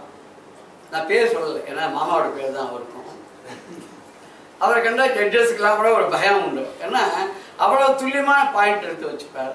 அன்றைக்கி என்னவோ தெரியல, அவர் ஒரு தடவை போட்டதை மறந்து போய் 2வது தடவை போட்டுட்டு வந்துட்டார் கோர்ட்டுக்கிட்ட. ஜூனியர்ஸ் 2 பேரும் பக்கத்தில் இருந்து பார்த்து பாயிண்ட்லாம் எடுத்து கொடுக்குறாங்க, அவர் பார்க்க மாட்டேங்கிறார். அவர் ஆர்குமெண்ட் என்ன பண்றாரு அப்படின்னாக்கா, எதிரி வக்கீல் என்னெல்லாம் சொல்ல விட்டாரோ அதெல்லாம் சொல்லிட்டு இருக்காரு. இப்போ சாகர் வாழ்க்கை எடுத்து கொடுத்தாருல நிறைய பாயிண்ட்ஸ்லாம், பயமே அப்படின்றத பார்த்துட்டு அதுதான் எனக்கே பயம் வந்துட்டு சார். நீங்கள் என்ன இங்கே பக்கத்துலேருந்து போயிருக்கல, அந்த பக்கத்தில் ஒரு ஆள் கூட சேர்ந்துருப்பீங்களா அப்படின்னு. இவர் பேசுறார். ஜூனியர்ஸ்க்கெலாம் பயம், கட்சிக்காரனுக்கு நமக்கு நிச்சயம் தூக்கு தண்டனை தான் அப்படின்ற ஒரு தீர்மானத்துக்கு நடுங்கிறான். சாமி 20,000 ரூபா பணம் வாங்கிட்டீங்க அட்வான்ஸாகவே அப்படிதான். எனக்கு தெரிஞ்சு பெரிய மகாவித்வான் கூட முதல்ல அட்வான்ஸாக பணத்தை மொத்தமாக வாங்கிடுவார். நீங்கள் கச்சேரியை கேன்சல் பண்ணா அன்னைக்கு வாங்கினதா அதோட போயிட்டு இன்னொரு கச்சேரிக்கு வேற கொடுங்க. அப்படி ஒருத்தர் இருந்தார், பெரிய வித்வானுங்க. அது மாதிரி இவர் 2 ஜூனியர்ஸும் பாயிண்ட்ஸ் எடுத்துக்கூடாது. சார் நீங்கள் இதை சொல்லணும் சார், சும்மா இருக்குங்க. எல்லாருக்கும் ஒரே டென்ஷன். மணி 1 ஆச்சு, லஞ்சுன்னு டிக்ளேர் பண்ண போகிறோம். இவ்வளவுதான் அந்த அட்வொகேட்டால பேச முடியுமா? இதுக்கு மேல அவர் பேச முடியுமா? முடியும்னா லஞ்சுக்கு அப்புறம் அவத்தோட இருக்கும். All that I need is only 5 minutes அப்படின்ட்டு போயிட்டார். It was adjourn for afternoon. Lunch முடிஞ்சு 2 மணிக்கு வந்தாங்க.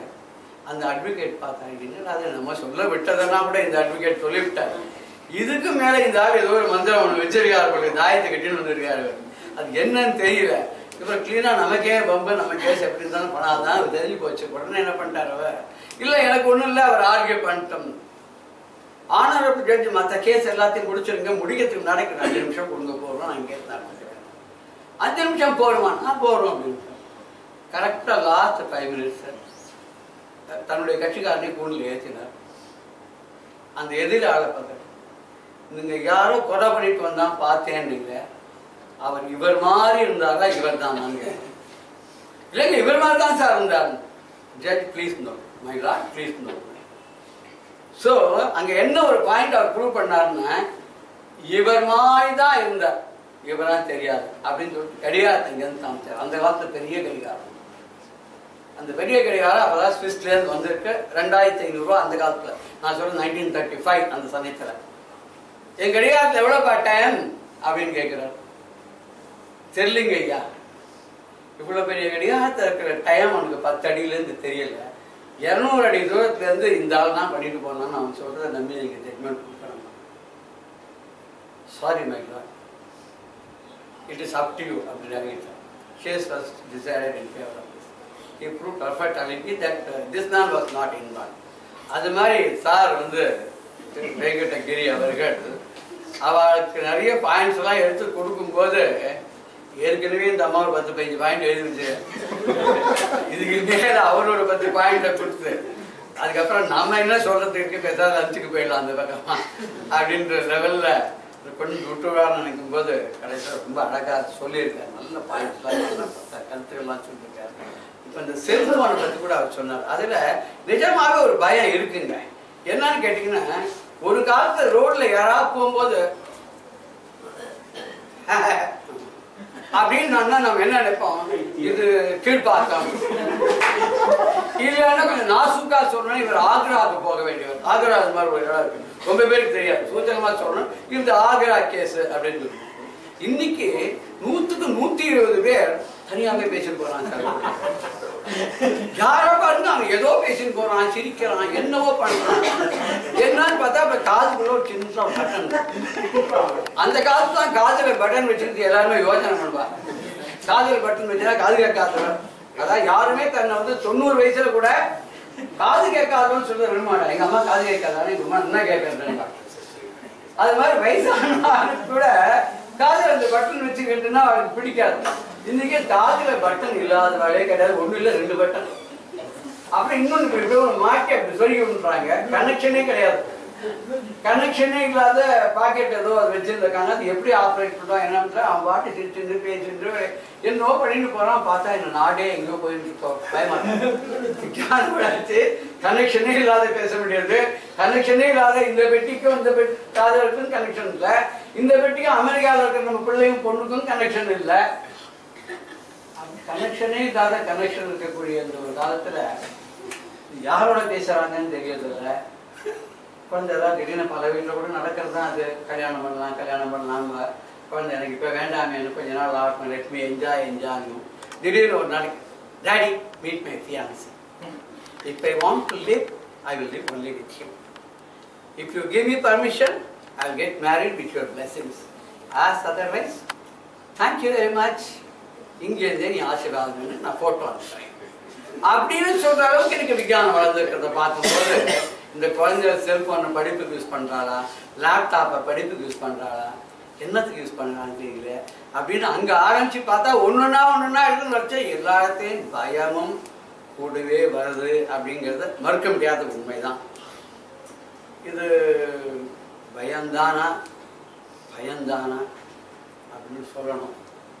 இப்போ நம்ம பார்வதி மேடம் இருக்காங்க, அவங்க என்ன சொல்ல போறாங்க அப்படின்னு பார்த்தாக்க, சும்மா அவங்கனா சொல்றேன், ஏன் சார் கேட்குறீங்க, நானும் நானும் எத்தனையோ இதெல்லாம் பார்ட்டிசிபேட் பண்ணியிருக்கேன். அவங்க பெரிய டீச்சர், அவங்க நிறைய புக்ஸ் எல்லாம் போட்டுருக்காங்க. அவங்க எப்போ எதை எப்படி கையாளணும், எந்த சமயத்தில் எந்த அஸ்திரம் போடணும்னு அவங்களுக்கு தெரியும். இது எந்த அஸ்திரத்தோட வந்திருக்காங்கிறத நம்ம பொறுத்து வந்து பார்க்கலாம். ஆமா, சொல்லுங்கம்மா. பெருமதிப்புக்குரிய நடுவர் அவர்களுக்கும் என் அணியில் மிக அழகொழுக பேசி அமர்ந்திருக்கக்கூடிய அருமை நண்பருக்கும் மாற்றணியில் இருந்து மறுக்க முடியாத பல கருத்துக்களை கூறி என்னை மறுக்க தூண்டி இருக்கும் எண்ணருமை நண்பர்களுக்கும் எங்கள் வாதங்களை கேட்டு ரசிக்க வந்திருக்கும் ரசிக பெருமக்களுக்கும் இந்த வாய்ப்பினை வழங்கி என்னை இங்கே பேச தூண்டி இருக்கக்கூடிய மகாலட்சுமி நல சங்கத்திற்கும் அதன் செயலராக இருந்து செயலூக்கத்தோடு செயல்பட்டு கொண்டிருக்கும் அருமைக்கும் பெருமைக்கும் உரிய அக்ஷயன் சார் அவர்களுக்கும் இங்கே வந்திருக்கக்கூடிய பெரியவர்கள் அனைவருக்கும் என் மனமார்ந்த வணக்கத்தினை முதலில் தெரிவித்துக் கொள்கிறேன். இன்றைய விஞ்ஞான வளர்ச்சி என்பது நமக்கு பயத்தை மட்டுமே ஊட்டுகின்றது என்று பயமில்லாமல் பேச வந்திருக்கிறேன். நெருப்பு இருக்கு, அந்த நெருப்பு அத நம்ம பதமா பயன்படுத்தினா அது அடுப்பெரிக்க பயன்படுறது, இருட்ட போக்குற வெளிச்சமாவும் இருக்கு. ஆனால் கொஞ்சம் கவனம் பிசகித்துனா என்ன ஆகுது, வீடு நாடு காடு எல்லாமே பிடிச்சு எரியுது. இந்த விஞ்ஞான வளர்ச்சி இப்ப இன்னைக்கு எப்படி இருக்கு தெரியுமா? நாம் கவனம் இல்லாமல் இருக்கின்ற காரணத்தினாலே காட்டு தீயை போல நமக்கெல்லாம் அச்சத்தை ஊட்டி கொண்டிருக்கிறது. அதுதான் உண்மை. ஒரு கத்தி எடுத்துக்கிட்டோம்னா நம்ம கேர்ஃபுல்லா பயன்படுத்தினா அது எதை வேண்டுமானாலும் எந்தவித சேதாரமும் இல்லாம நறுக்க உதவும். ஆனா கொஞ்சம் எங்கேயோ ஒரு கவனத்தை வச்சுட்டு நம்ம நினைக்கிறோம்னா நம்ம கையும் சேர்ந்து அறுத்துருவோம். இதனால் துன்பம் தான் வருமே தவிர இன்பம் என்னைக்கு வரதே கிடையாது. நம்முடைய நண்பர்கள் அந்த காலத்திலேருந்து விஞ்ஞான வளர்ச்சி இருக்குன்னு சொல்லியிருக்காங்க, உண்மைதான். அந்த காலத்திலேருந்து விஞ்ஞான வளர்ச்சி இருக்குங்கிறத நாம ஒத்துக்கிறோம். ஓரிடத்தில் இருந்து கொண்டே இன்னொரு இடத்தில் இருப்பவரை இயங்க வைக்க முடியும் என்று சொல்கிறார்கள். அதையும் கூட நாங்க ஒத்துக்கிறோங்க. டெலிபதினு ஒண்ணு இருக்கு. அந்த டெலிபதியில என்ன செய்ய முடியும், ஓரிடத்திலே இருந்து கொண்டு நம்முடைய மன அலைகளை எழுப்புவதன் மூலமாக வேறொரு இடத்தில் இருப்பவரோடு நம்மால் கலந்து பழக முடியும், உரையாட முடியும், அவங்கள இயக்க முடியும். இப்ப சமீபத்துல வந்த எந்திரன் படத்தை மறந்துட முடியுமா? அதுல அந்த ரோபோ மிஷினை என்ன பண்றாங்க, முதல்ல நல்லா ப்ரோக்ராம் பண்றாங்க, அப்ப அது பயன் தருதுங்க. ஆனா அதுவே அந்த வேறொருவர் அதனுடைய ப்ரோக்ராமிங்க மாத்தின உடனே என்ன ஆச்சு, எத்தனை பேரை அழிக்கிறது. விஞ்ஞான வளர்ச்சியும் இன்னைக்கு அப்படிதான் இருக்கு. அதை நாம் சரியான முறையிலே பயன்படுத்தினால் அது பயன் தருவதாக இருக்கிறது. ஆனால் அதை நம்ம கையாள தெரியாமல் கையாளும் போது மிகுந்த பயத்தை தருவதாக இருக்கிறது. இன்னைக்கு ஏராளமான ஆக்சிடென்ட்ஸை பத்தி நம்ம படிச்சுட்டே இருக்கோம், பார்த்துட்டே இருக்கோம். பல நேரங்களில் நம்ம ரோட்ல போகும்போது ரொம்ப கேஷுவலா பார்க்கக்கூடிய ஒரு சமாச்சாரமா இருக்கு. இதுல ரெண்டு விஷயம் இருக்கு. என்ன அப்படின்னா, ஒண்ணு, சாலை விதிகளை கடைபிடிக்க நாம் மறந்து விடுகிறோம். ஏன் மறந்து போயிடுறோம்? நம்ம காதுல சார் சொன்ன மாதிரி ஒரு செல்போனை வச்சுக்கிட்டு நம்ம ஏதோ ஒரு உலகத்துல சஞ்சாரம் பண்ணிட்டு இருக்கும் போது கனவுகளும் கற்பனைகளும் படைப்பாளிகளுக்கே சொந்தம் அப்படின்னு இருந்த காலம் போய் இன்னைக்கு பேச்சு உலகத்துல சஞ்சரிக்கும் போது நம்ம கனவுகளையும் கற்பனைகளையுமே வாழ்ந்துகிட்டு இருக்கோமே. அப்ப என்ன ஆகுது, வேற ஏதோ ஒரு உலகத்திலே சஞ்சாரம் செய்து கொண்டு சாலையில கவனம் இல்லாம நடக்கிறோம். விளைவு, சாலை விதிகளை நம்ம கடைபிடிக்கிறது இல்ல. அதன் காரணமாக நம்முடைய விபத்துகளுக்கு நாமே காரணமா இருக்கோமே. இது விஞ்ஞான வளர்ச்சியோட பாதகம் இல்லையா? அது மாத்திரம் இல்ல, பேருந்துகளை ஓட்டக்கூடிய ஓட்டுநர்கள் எல்லாம் என்ன பண்றாங்க, டெலிபோனை பேசிக்கிட்டு ஓட்டக்கூடாதுன்னு சொல்றாங்க. அங்கங்க என்ன பெரிய பெரிய இதுல விளம்பரங்களை வச்சிருக்காங்க. தொலைபேசியிலே செல்பேசியிலே பேசிக்கொண்டு ஓட்டுவது மரணத்தை நாம் வலித்தளிப்பது போன்றது அப்படின்னு சொல்லியிருக்காங்க. ஆனா மறக்காம நீங்க பாத்தீங்கன்னா பல பேருந்துகள்லயும் சரி, பல ஓட்டுநர்களும் சரி, கார் முதலான ஓட்டுநர்களும் சரி பேசிக்கிட்டு தானே ஓட்டுறாங்க. அப்ப எங்க சாலை விபத்து நடக்காம இருக்க முடியும்? இல்லையே, அவங்களுக்கு பேசுறதுக்கு நேரமே இல்லை. வீட்லயும் நேரம் இல்ல, வேலையிலயும் நேரம் இல்ல. அடுத்தது இன்னொரு விஷயம் பார்த்தோம் அப்படின்னா, நம்ம மொத்தமாவே அது என்ன பண்ணி வச்சிருக்கு அப்படின்னு சொல்றோம்னா, ஒரு எந்திரமாக நம்மை மாற்றி இருக்கிறது. மனிதர்களாக நம்ம இன்னைக்கு வாழ்ந்துகிட்டே இல்ல, முழுக்க முழுக்க எந்திரங்களாக நம்முடைய உணர்வுகள் கூட வரையறுக்கப்பட்டு ஒரு எல்லைக்குள்ள முடங்கி போச்சு. நமக்கு சந்தோஷம்னா என்னன்னு தெரியல, வருத்தம்னா என்னன்னு தெரியல, கல்வினா என்னன்னு தெரியல. நமக்குள்ள இருக்கக்கூடிய எத்தனையோ திறமைகள் இன்னைக்கு மறக்கடிக்கப்பட்டிருக்கு.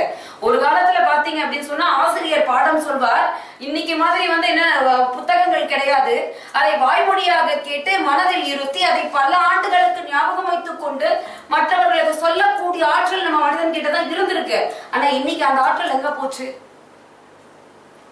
நம்ம எல்லாத்துக்கும் என்ன பண்றோம் அப்படின்னா நேரா போய் கூகுள் சர்ச்ல பாக்குறோம், பார்த்துட்டு அதை அப்படியே வந்து என்ன காப்பி அடிக்கிறோம், அதுல பாதி மறந்து போயிடுறது. அதை ஞாபகப்படுத்துறதுக்கு நம்ம என்ன பண்றோம் அப்படின்னா டெலிபோன்ல வந்து நோட்ஸ் வச்சுக்கிறோம். ஆரோக்கியமான ஒரு வளர்ச்சியா அது.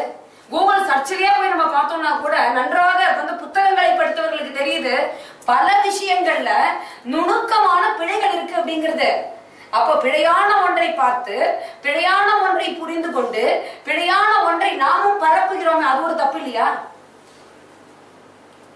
ஜப்பான்ல சுனாமி நேரத்துல நடந்த அந்த அணுக்கரு உலை விபத்து, அதை நம்ம மறக்கவா முடியும்? அந்த அந்த விபத்தினாலே இன்னும் எத்தனை ஆண்டுகளுக்கு ஜப்பான் நாட்டு மக்கள் சொல்ல முடியாத வந்து நோய்களுக்கு உள்ளாக போறாங்களோ தெரியாது. ஏற்கனவே வந்து அணுகுண்டுகள் வெடித்ததுனால ஏற்பட்ட அந்த துன்பங்கள் இன்னைக்கும் மாறல. இன்னும் வந்து அவங்க வந்து சொல்ல முடியாத நோய்களினாலே அவதிப்பட்டு கொண்டிருக்கிறார்கள். அந்த ஹிரோஷிமா நாகசாகி நம்ம நினைவு சின்னமா வேணா பார்க்க முடியுது. ஆனால் அங்க இருக்கக்கூடிய மக்களுடைய பாதிப்பை நம்மால் உணர்ந்து கொள்ள முடிகிறதா? அதுக்கு என்ன காரணம்? விஞ்ஞான வளர்ச்சி. அது போகட்டும், நம்ம கல்பாக்கம் எடுத்துக்கோங்களேன். கல்பாக்கம் சுற்றி உள்ள பகுதிகளிலே மிக அதிகமாக பரவி இருக்கக்கூடிய ஒரு வியாதி கேன்சர். வருமுன் காப்போம் அப்படிங்கிறது புத்திசாலித்தனமா, வந்த பின்பு நாங்க எங்க கிட்ட மருந்து இருக்கு, நாங்க அந்த மருந்தை கொடுக்கிறோம், அதனால வந்து நம்முடைய நோய்கள் தீர்ந்து விடும் அப்படின்னு சொல்றது புத்திசாலித்தனமாங்க? இப்படி எல்லாம் பார்த்தோம் அப்படின்னா சொல்ல முடியாத துன்பங்களை எல்லாம் நமக்கு மறைமுகமாக கொடுத்து கொண்டிருக்கு இந்த விஞ்ஞான வளர்ச்சி அப்படின்னு நம்ம வந்து சொல்லிக்கலாம். ஐடில வேலை பண்றவங்க கணினிகளோடு கணினிகளாகவே தங்களை கரைத்து கொண்டு விட்டவர்கள், அவங்களுக்கு சொந்த மனித உணர்வுகளே இல்ல.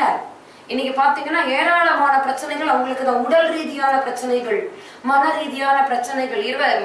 ஒரு நாளை வந்து இப்படிதான் வந்து கழிக்கணும் அப்படின்னு ஒரு எல்லாம் வரையறை வச்சிருக்கோம். வெடிவதற்கு முன்னால் எழுந்துக்கணும், குறிப்பிட்ட நேரங்களிலே காலை கடன்களை முடித்துக் கொள்ள வேண்டும், நல்ல சிந்தனையோடு நாளை துவங்க வேண்டும்.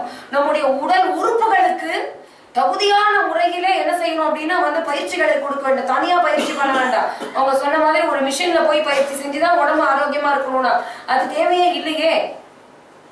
அதற்கு பதிலாக நம்முடைய வேலைகளை நாம் செய்து கொள்வதன் மூலமாக நம்முடைய உடலுக்கு பயிற்சி கிடைக்குது, நம்முடைய மனதனுடைய ஒருமுக ஆற்றல் வளருது. இதெல்லாம் நம்முடைய முன்னோர்கள் நமக்கு வச்சுட்டு போன சொத்து.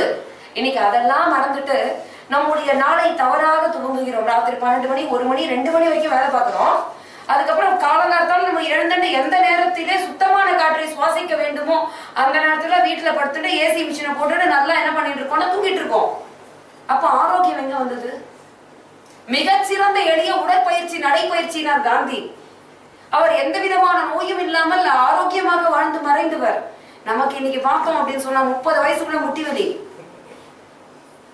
என்னுடைய இப்ப நான் சமீபத்துல வந்து தெரிந்து கொண்ட ஒரு செய்தி என்னன்னா, பள்ளி மாணவர்களுக்கு பிபி இருக்கு சார், ஹை பிபி.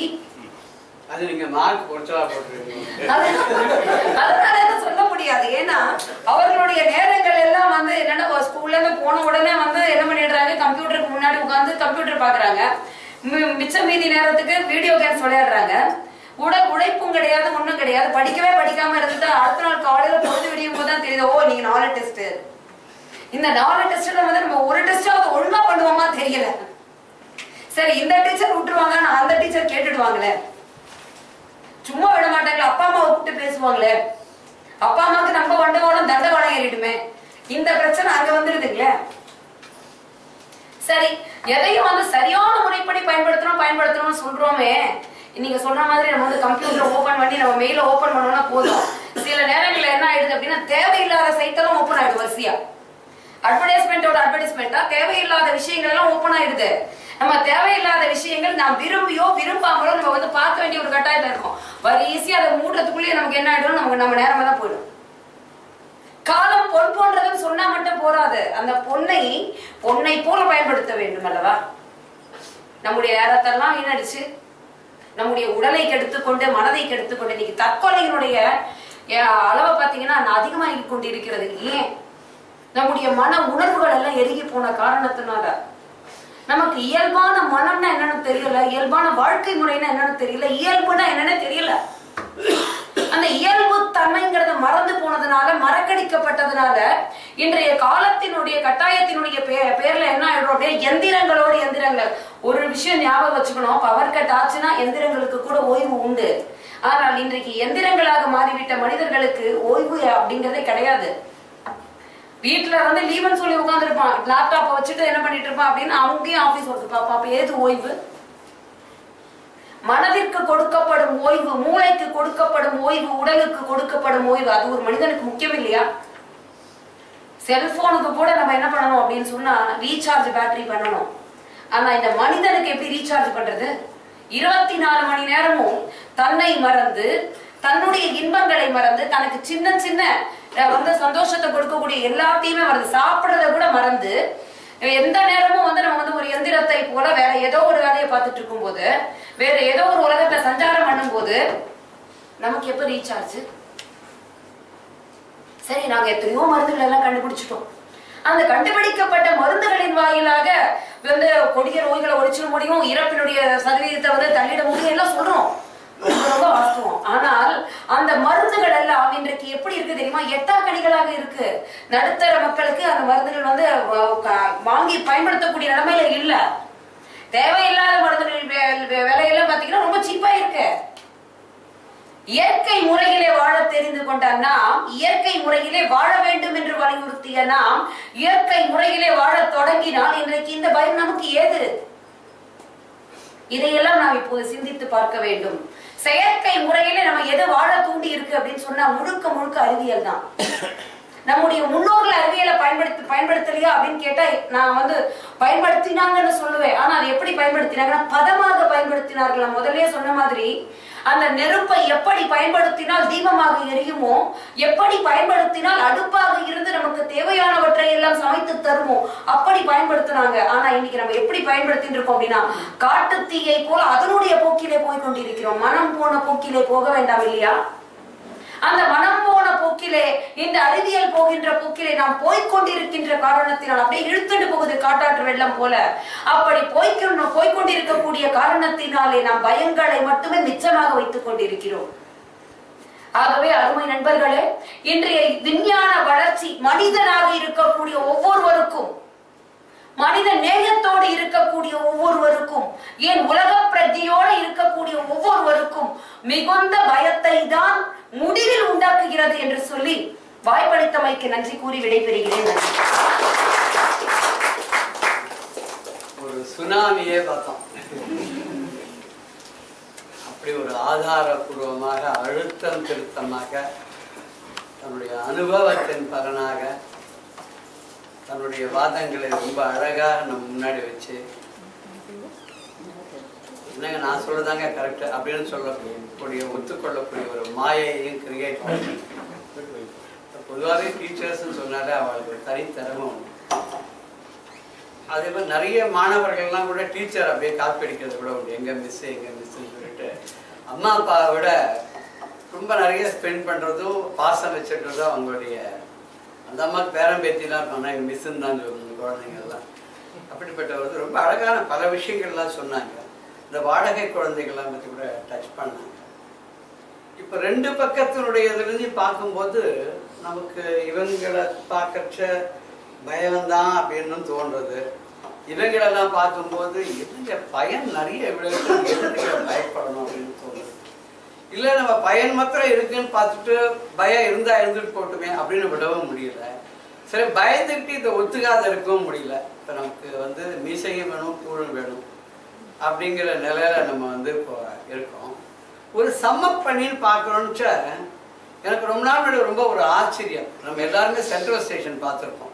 அந்த சென்ட்ரல் ஸ்டேஷனுக்கு கிழக்கு பக்கத்தில் பின்னாடி வட கிழக்க ஒரு பில்டிங் கட்டினாங்க. ஒரு 7-8 மாடி இருக்குமா சார் அது அந்த பில்டிங். இது கட்டின போதே சொன்னாங்க இது வந்து சரியான முறையில் கட்டல, அது 5 வருஷம் தாங்கினாலே ஜாஸ்தின்னு சொன்னாங்க. ஆனால் அது யாருடைய புண்ணியமோ தெரியல, அது 30-40 வருஷமா அப்படியே இருந்தாங்க. அந்த பில்டிங்க்கு பேர் இடிபி ஹவுஸ்ன்னு பேர், எலக்ட்ரானிக் டேட்டா ப்ராசஸிங் ஹவுஸ் அப்படின்னு பேர்.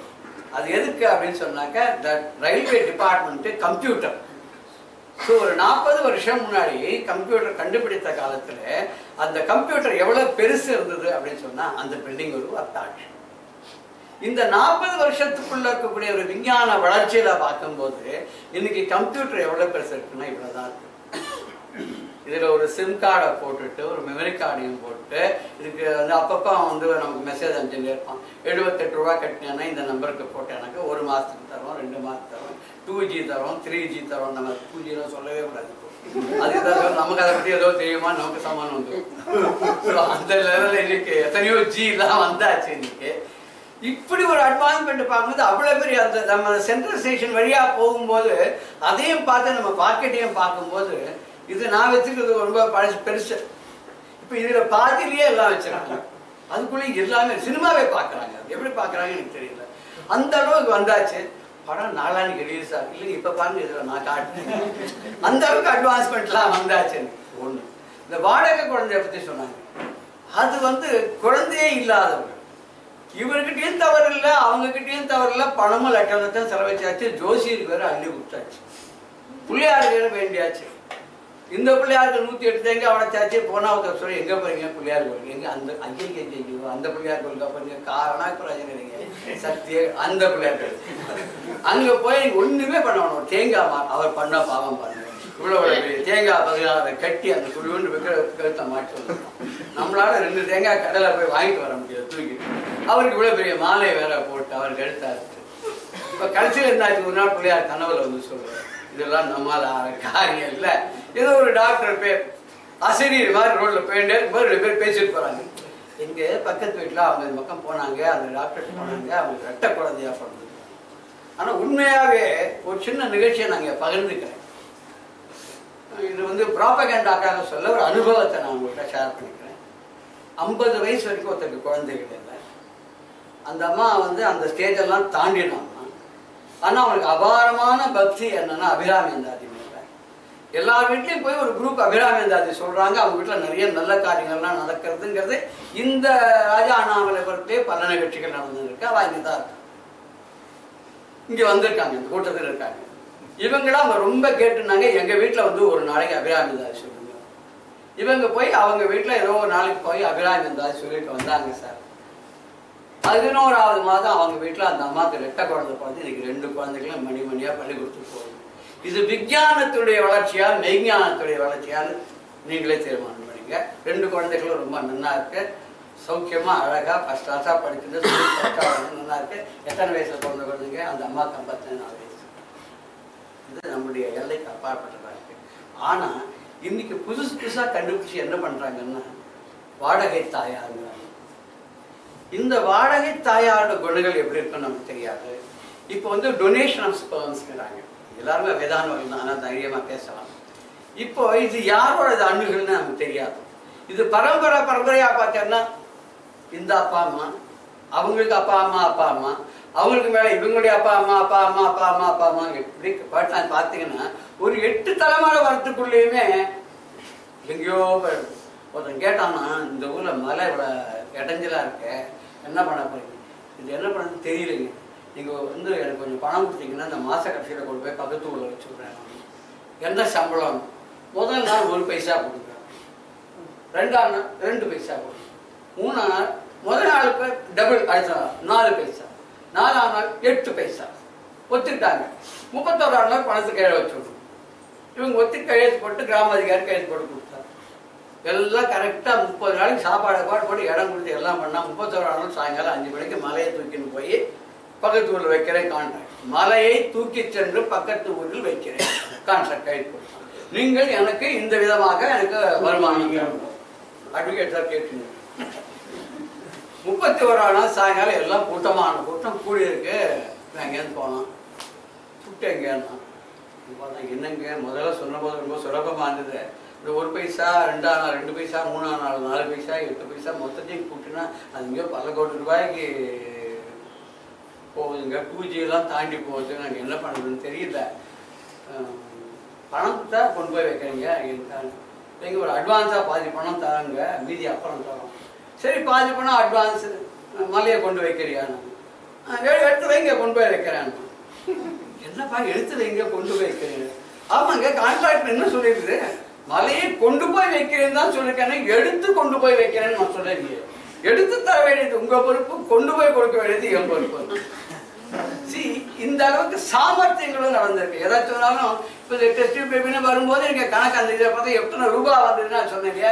இது மாதிரி நீங்க பாத்தீங்கன்னா எங்கேயோ ஒரு கொடியிலேருந்து இருக்கக்கூடிய அந்த குணாதிசயங்கள் இந்த ஜீன்ஸ் வழியா வரும்போது யாருடைய அழுகுனால பிறந்த குழந்தைன்னு நமக்கு தெரியல, அது எப்படி பிஹேவ் பண்ணணும்னு தெரியல. இன்னைக்கு எங்க பாத்தீங்கன்னாலும் எங்கேயோ ஒரு குழந்தை 2 குழந்தை ஸ்பெஷல் சில்ட்ரன் தான். இன்னைக்கு அதுக்கு பேர்லாம் மாத்திட்டாங்க. இன்னைக்கு ஸ்பெஷல் சில்ட்ரனுக்காகவே ஸ்கூல்லாம் உண்டு. அந்த அளவு பார்த்தா ஒரு ஃபேமிலிலையும் ஏதோ ஒரு குழந்தை கொஞ்சம் மாறுபட்ட பிஹேவியர் உள்ள குழந்தைகள் தான் வந்து. இது எந்த விஞ்ஞானத்தினாலையும் இதை வந்து நம்ம தடுக்கவோ மாற்றவோ மறுக்கவோ முடியாத லெவலில் போயிட்டு இருக்கோம். இப்போ இந்த சிசிடிவின்னு ஒன்று வந்து ரொம்ப சௌகரியம், எல்லா ஃப்ளாட்லையும் வச்சு விடுறாங்க, செக்யூரிட்டிக்கு ரொம்ப லாபம். ஆனால் இதே சிசிடிவியை பல ஷாப்ஸில் வச்சுருக்காங்க. அங்கெல்லாம் நீங்கள் பார்த்தீங்கன்னா நீங்கள் ஒரு ஏதோ சாரியோ ஏதோ உங்கள் வீட்டு குழந்தைகள் வந்து சுடிதாருக்கோ வாங்க, ட்ரெஸ் சூட்டபுளாக இருக்கா, எனக்கு சரியாக இருக்கா பார்க்கணும்னு ஒரு ரூம்னு கொடுக்குறாங்க. ஆனால் இங்கே நடக்கிறது எல்லாத்தையும் முதலாளியாக ரூமில் உட்காந்து பார்த்துருக்கோம்.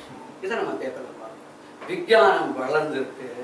இது நமக்கு பயன் கொடுக்கறதுக்காக எதுக்கு எவனாவது வேண்டாதவன் நுழைஞ்சிட்டான்னா, திருடிட்டு போயிட்டான்னா அந்த மாதிரி ஆளுகளை கண்டுபிடிக்கணுங்கிறதுக்காக இந்த சிஸ்டத்தை கண்டுபிடிச்சாங்க. தவிர யாரோ அதை தவறுதலாக யூஸ் பண்ணுறதுக்குன்னு பார்க்கும்போது அது பயமாக தான். இன்னும் நீங்கள் தான் சொன்னீங்க நினைக்கிறேன், பல பேர் சூரிய வெளிச்சத்தையே பார்த்ததில்லை. ஏன்னா அவன் வேலைக்கு போதே ராத்திரி 8 மணி 9 மணிக்கு வரும்போது காத்தால 11 மணி 12 மணிக்கு உடனே தூங்க போயிடுறான், முழிச்சுக்கிற போது சாப்பிட்றான். அவனுக்கு உடல் ஆரோக்கியமும் போயிடுது. அவனுக்கு சன்னையே பார்த்துரு, சன்ரைஸே பார்த்தது கிடையாது. சன் டிவி தான் பார்த்துருப்பாங்க, சன்னு வேற எங்கேயும் பார்த்துருக்க மாட்டாங்க. இது மாதிரி வரும்போது காலத்தை தாண்டி அந்த காலத்தை ஏற்று மறைப்பாங்க, கைக்கு ஒரு எக்ஸசைஸ், இயந்திரம் மறைப்பாங்க, கை ஓட்டி ஓட்டி ஒரு நல்ல ஒரு எக்ஸசைஸ். ஆத்தங்கரை போய் குளிச்சு குடத்தை தண்ணி எடுத்து நெருப்ப தூக்கிட்டு வருவாங்க, அது ஒரு காலம். குழந்தைகளை சீராட்டி வளர்ப்பாங்க, துளியில போட்டு ஆட்டுவாங்க. கொஞ்சம் ஏதோ ஒரு மிஷின் ஒன்று போட்டுருக்காங்க, சிங்கப்பூர்ல அது ஒரு குளிக்கிட்டு போயிட்டு அது குளிக்கிட்டே இருக்கிறாங்க. குழுக்கள் முறையில் வளர்ந்த குழந்தை. இப்படி வந்து நீங்க ஒன்னொன்னும் பார்க்கும்போது பயமா பயனா அப்படின்னு பார்த்தா ஒரு பக்கம் பார்த்தா பயன் மாதிரிதான் தெரியுது. பெரிய ரெக்கார்டிங் மிஷின் ஸ்பூன் அது வச்சு ரெக்கார்ட் பண்ணிட்டு இருப்பாங்க அந்த காலத்துல. இப்ப பார்த்தா குட்டியூண்டு ஏதோ துளியூண்டு வச்சிருக்காங்க, அதுல இவ்வளோன்னு ஒரு பொட்டு வச்சுக்கிற அளவுக்கு ஒரு சிப்பு அதை போட்டு வச்சா இப்ப சார் கூட இதை வச்சிருக்காரு. இத்தனை நேரம் நம்ம பேசினதெல்லாம் அதை அப்படியே எடுத்துக்கோம். நாளைக்கு நான் சொல்லவே சொல்ல முடியாது, இல்லை நீங்க பேசிருக்கீங்க சார் இருக்கு சார் அப்படின்னு காட்டுறதுக்கு ஆதாரபூர்வமா இது பல விஷயங்கள் இருக்கு. இப்போ நீங்க இங்க பெங்களூர்ல எல்லாம் பாத்தீங்கன்னா எங்களூர்னு சொல்லணும், அங்க இருக்கிறனால சொல்லணும் எங்களூர்னு. அங்க பாத்தீங்கன்னா இந்த ஆட்டோ ரிக்ஷால பின்னாடி உட்கார்ந்தாலும் ஒரு ஷீட் ஒன்று அதை வச்சிருக்கோம். அதுல அந்த டிரைவர் போட்டோ இருக்கும், அவன் லைசன்ஸ் நம்பர் இருக்கும், அவனுடைய அட்ரஸ் இருக்கும், அவன் டெலிஃபோன் நம்பர் இருக்கும், ஓனர் பேர் அட்ரஸ்லாம் இருக்கும். இப்போ ஏதாவது மிஸ்பிஹேவ் பண்ணணும், ஃப்ராட் பண்ணான்னா அதை வந்து எந்த நம்பருக்கு சொல்லணும் அதை இது இருக்கும். இது மாதிரி ஒரு நீங்க கேமராவோட இருக்கிறது ஒரு இது வந்து ஏறி உட்கார்ந்தோடனே டக்குன்னு ஒரு கிளிக் பண்ணால் அது ஃபுல்லாக அப்படியே வந்துடும். அப்படியே ஃபார்வர்ட் டு தட் நம்பர் பண்ணிங்கன்னா போலீஸ் போயிடும். அவன் அங்கேருந்து 10வது அடி போகிறதுக்குள்ளேயே அந்த போலீஸ்காரன் டக்குன்னு பிடிச்சிடும். இன்னைக்கும் அந்த ஒரு ஊர்ல மாத்திரம் போலீஸ்காரனுக்கு மதிப்பு இருக்கு சார். எந்த ஊர்ல சட்டத்துக்கும் ஒழுங்குக்கும் மதிப்பு இல்லையோ அந்த ஊருக்கு தான் செலுத்தங்க. ஸோ என்ன விஞ்ஞான வளர்ச்சி வளர்ந்தாலும் இதுல முக்கியமான ஒரு பாயிண்ட் நான் 3 நிமிஷத்துல முடிச்சுடுறேன். எல்லாத்துலேயும் பயனும் இருக்கு, எல்லாத்துலேயும் பயனும் இருக்கு. ஒரு வீட்டில் 4 குழந்தை இருந்தால் 2 குழந்தை நன்னாவும் வளரும், 2 குழந்தை கொஞ்சம் ஏடாகுடமாகவும் இருக்கும். பயன் அப்படின்னு சொல்லி பார்த்தா இருக்கும், பயம் அப்படின்னு சொன்னா இருக்கும். நீங்க பயத்தையே நினைச்சிட்டு உருகி போய் நீங்க பயன்படாத பொருளை வச்சிருந்தீங்கன்னா அதுவும் பிரயோஜனம் இல்லை.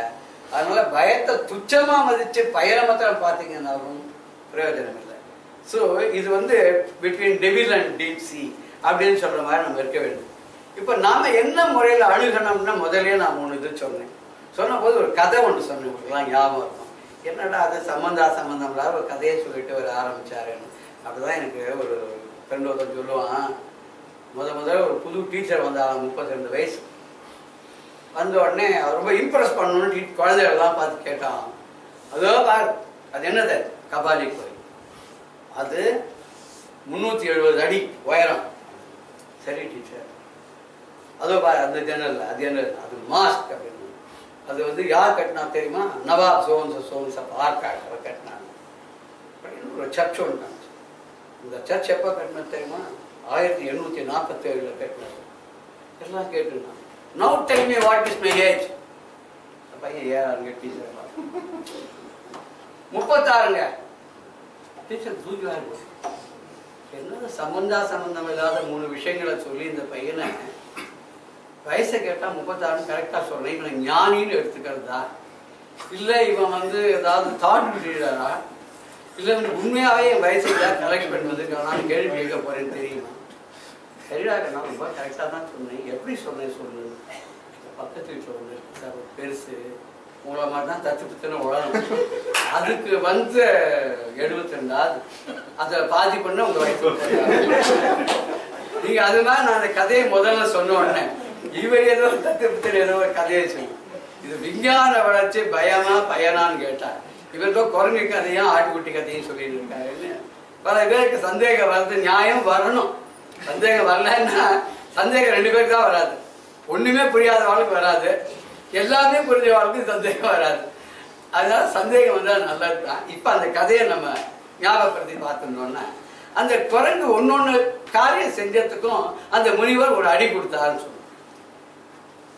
இதை பார்த்து விருந்துக்கு வந்த முனிவர் அப்ஜெக்ட் பண்ணா. சரி இன்னைக்கு ஒரு நாள் நீ பார்த்துக்கோன்னு விட்டுட்டு போயிட்டு அவர் சாயங்காலம் வரத்துக்குள்ளேயே அந்த குரங்கை இவர் ரொம்ப போஷிச்சு எல்லாம் பண்ணா. அது கொஞ்சம் அட்வான்டேஜ் எடுத்துருந்தது. மடியில் உட்காந்துது, இவர் இலையில இருந்தே சாப்பிட்டது. கடைசியில் இவர் படுக்க போடுது. இவர் தூங்க ஆரம்பிச்சோன்னா காதில் குச்சி விட்டு கொண்டது. இவர் கத்த ஆரம்பிச்சா அதுக்குள்ள போனார். அந்த முனிவர் வந்துவிட்டாரு. வந்த உடனே அந்த முனிவர் என்ன சொன்னார்னா எதையுமே வைக்க வேண்டிய இடத்துல வைக்கணும். வீடு பெருக்கிறதுக்கு நமக்கு ப்ரூம் ஸ்டிக்கு தேவைதான். ஆனா முடிஞ்ச உடனே எங்க வைக்கிறோம்? ரோடெல்லாம் போய் கல்லு முள்ள இருந்து நம்ம காலை காப்பாத்திக்கிறதுக்கு 4334 ரூபாய் 95 பைசாக்கு பேட்டால இருந்து வாங்கிட்டு வரோம். அத்தனைதான் பண்ணாலும் கடைசியில எங்க வைக்கிறோம்? ஒரு சிலர் எக்ஸப்ஷன். அவ கட்ச செருப்பு போடுறப்பா சன்னியாசிகள் சுவாமிஜி வந்தானா நம்ம அதை காலை தொட்டு கும்பிடுவோம். நம்ம செருப்பு யாராவது தொட்டு கும்பிடுவோனா? எல்லாருக்கும் ஒரு எக்ஸப்ஷன் இருக்கு. எதை எங்க வைக்கணுமோ எப்படி ட்ரீட் பண்ணணும் அப்படி பண்ணா இருக்கிற இடத்துல ஒழுங்கா இருந்தோம்னா நடக்கிற விஷயம் ஒழுங்கா நடக்கும். அதே மாதிரி இந்த விஞ்ஞான வளர்ச்சியையும் எந்த அளவுக்கு தேவையோ அந்த அளவுக்கு உபயோகப்படுத்தி அது நம்ம கண்ட்ரோல்ல இருக்கிற மாதிரி வச்சிருந்தோம்னா விஞ்ஞான வளர்ச்சி பயனடையும். அதை மீறி நம்ம ஓவர் ஆசையில கிரீடினஸ்ல பேராசையில விஞ்ஞானத்தினுடைய கைக்குள்ள நாம பொம்மையா மாறி அதுக்கு அடிமையாக மாறிட்டோம்னா விஞ்ஞானம் நமக்கு வளர்ச்சி நமக்கு பயத்தை தான் தரும். அப்படி என்றதான கருத்தை உங்கள் முன் தாழ்மையுடன் வைத்து இதை எவ்வளவு நீங்க ஒத்துக்கொள்வீங்கள் என்பது அவரவர்களுடைய அனுபவத்தை பொறுத்தது. இதுல அறிவுன்னு ஒண்ணு இருக்கு, அனுபவம்னு ஒண்ணு இருக்கு. இது அநேகமா ஒரு வாய்ப்பு கிடைத்தால் அடுத்த வருஷம் இதுதான் டாபிக்காக அமையும். அச்சம் தவிர்ன்னு சொன்னாங்க. அச்சம் தவிர்த்திட பெரிதும் உதவுவது அறிவுடைமையா அனுபவசாலியா அப்படிங்கிற டாபிக்கை அடுத்த வருஷத்துக்கு இப்பவே சஜஸ்ட் பண்ணலான்னு இருக்கேன். மாமா என்ன சொல்றாரோ அது எப்படி அமைகிறதோ ஆண்டவன் சித்தம். இந்த முடிவை ஒத்துக்கொள்ளுபவர்கள் கை தூக்கலாம். Thank you very much. அனைவருக்கும் எதையுமே ஆக்கப்பூர்வமாக உபயோகப்படுத்தினால் நம்முடைய கண்ட்ரோல்ல மற்றது இருக்கும்போது பயன், நாம அதனுடைய கண்ட்ரோலுக்கு போயிட்டோம்னா பயம். இது மனுஷாலே அப்படித்தான். நம்ம இன்னொருத்தருடைய கண்ட்ரோல்ல போயிட்டோம்னு சொன்னா நம்ம அவ சொல்றபடிதான் கேட்டாலும் தப்போ ரைட்டோம், அப்ப பயம்தான். நம்ம கண்ட்ரோல்ல மற்றதுன்னா அவளுக்கு பயம், நமக்கு பயம். நன்றி, வணக்கம். கையில் கொஞ்சம் காசு இருந்தால் நீங்கள் கை துணிகள் காசு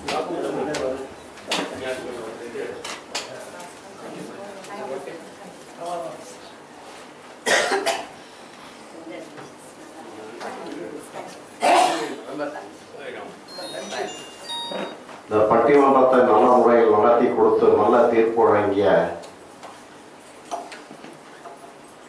ஆஸ்தான கலைஞர் கவிக்கண்ணன் அவர்களுக்கு மகாலட்சுமி சங்கம் மற்றும் ராஜாஜி பொதுநல மையத்தின் சார்பில் இந்த நினைவு பரிசினை இந்த மகாலட்சுமியின் பிரசிடண்ட் அவர்கள் மூலம் வழங்குகிறேன்.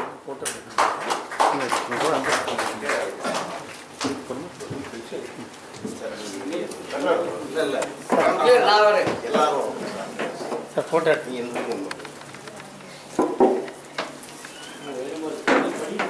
ரொம்ப மேலேயே இருக்கக்கூடாது, கொஞ்சம் கீழே இறங்கி வரணும் அப்பப்போ. சார் நீங்க அப்படியே ஒரு 2 நிமிஷம் வரணும். Sir thank you thank you sir. ஆரோகணம் வந்து அவகரணம்னு இருக்கணும் இல்லை? ஜட்மெண்ட் நல்லா இருந்தது. தேங்க்யூ சார் இன்னும் கொஞ்சம் இப்படி வந்துருங்க சார். குரல் கலையே நல்லா இப்படி ஆசீர்வாதம். கொஞ்சம் இப்படி வந்துருங்க சார். இப்படி வந்துருங்க. ஆ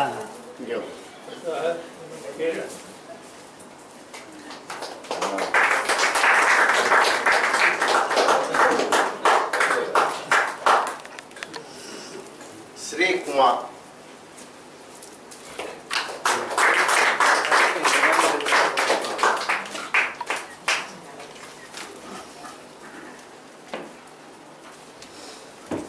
வெங்கடகிரி.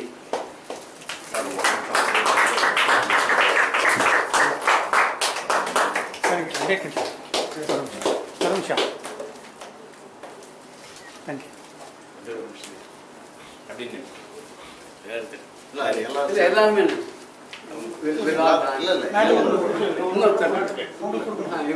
பார்வதி. மேடம் மேடம்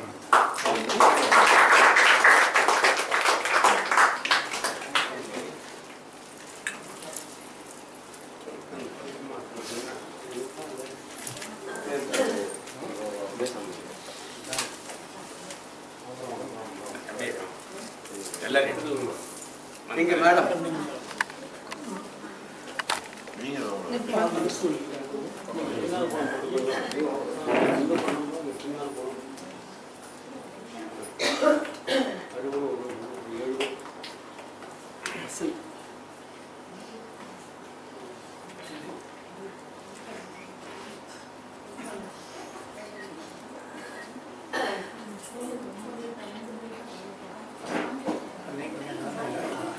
ஒரே ஒரு நிமிஷம்.